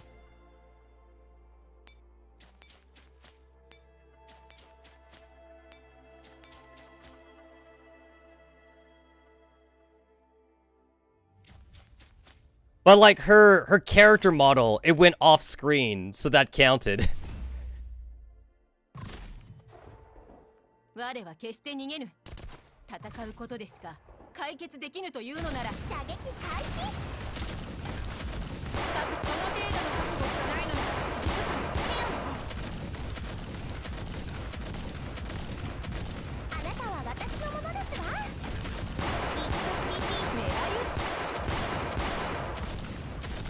It's weird seeing Railrod be immune to that damage. Like, Railrod's tanking that damage way better than Alchemist.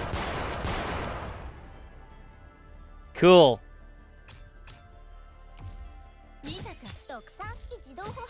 That's weird. It's weird seeing her tank that damage.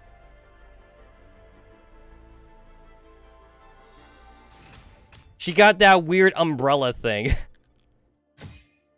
Immune, immune, immune, immune. I guess alchemists can't do everything.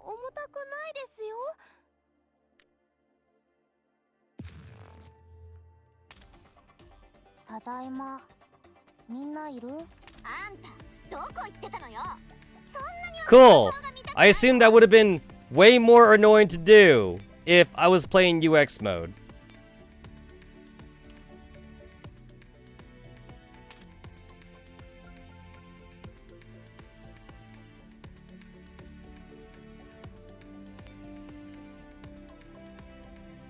This is why I love you coalition girls. You go to 0 HP, you're still at max affection. You lose a T-doll, and they hate you forever. Also, it was a boss fight, so technically it didn't matter. You don't lose affection for boss fights. I'm just gonna go off my personal headcanon that Alchemist loves me. She loves me, and her affection will never go down to 0.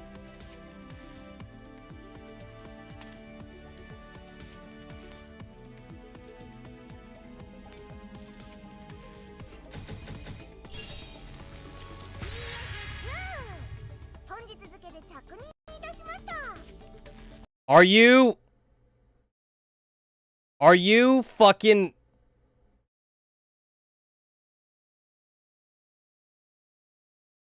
I can't,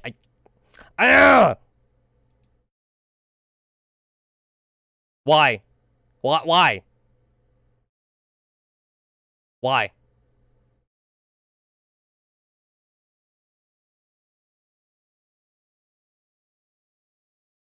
Fucking Christ.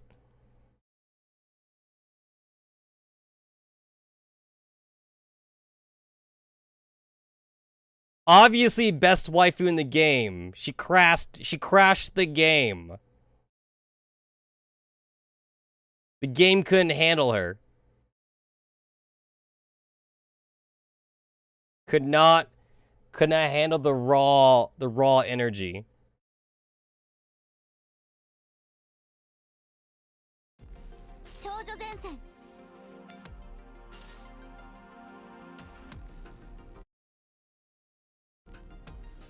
You got Anti-Rain, you got Team 4-4, you got Samus Ferris in this splash art.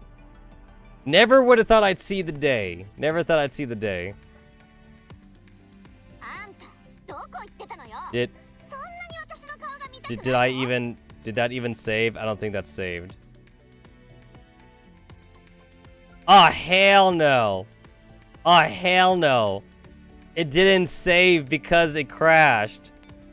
That is unacceptable. Alright, that means I gotta do this then. That is literally unacceptable. Alright. I'm literally gonna disassemble you.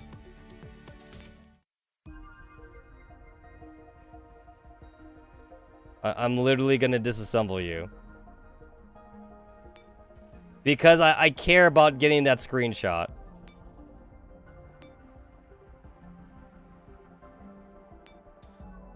There we go. There we go. Disassembly successful. Alright. Let's try this again. That's some bullshit. That's there's no like acquire. There's no acquire or whatever like that. Holy crap, my game is wigging out.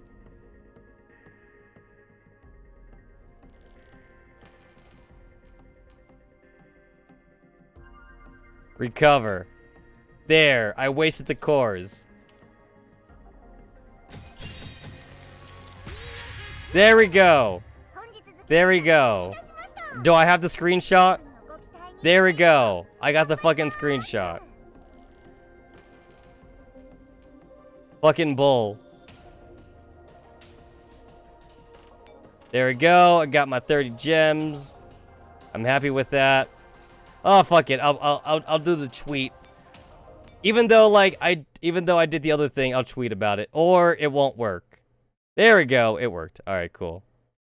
Unable to complete action. Fucking But whatever, I don't need it. I don't need it. I'm just upset. I'm just upset by it all. But it's not like I need it. Alright, then I gotta go to my armory. And then I have to make sure I lock her this time. Boom, she's locked. Alrighty, she's been locked.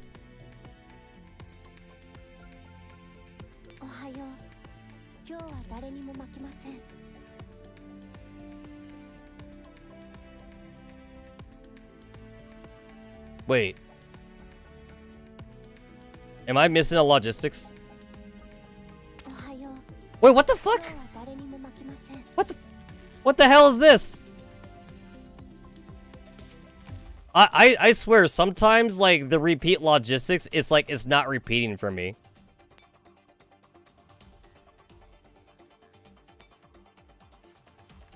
My girl's going on fucking vacation without telling me.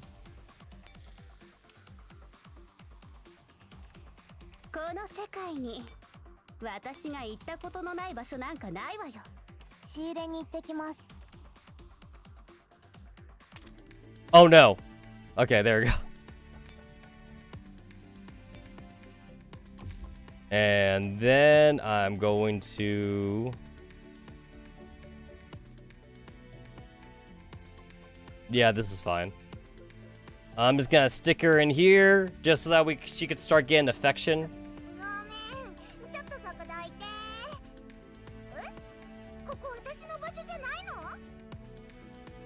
Increased damage. Attacks cannot miss unarmored enemies, lasting for some seconds. If there are more than 5 groups of enemies battlefield, increase move speed and evasion of the entire echelon by 5 points. Cool. I assume that's better when she gets to level 10. It sounds situational, because it's movement. And you normally don't need movement, but it sounds cool. It sounds cool.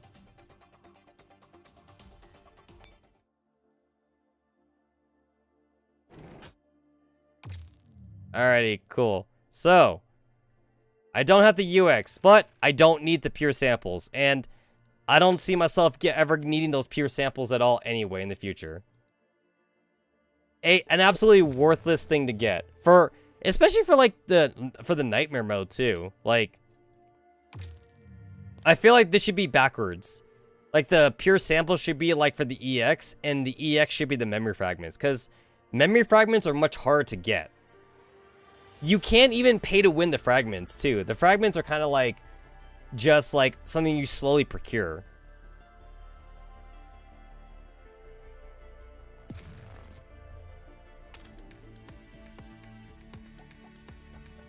Oh well.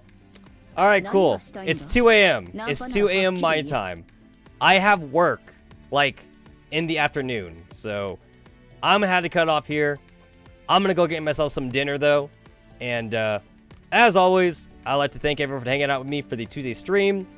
I see y'all bitches back again on Friday, where, like, I tried to do a longer, earlier stream, so that way I could try to get through Fixed Point as fast as possible. Otherwise, this would be like a 10 stream thing. So,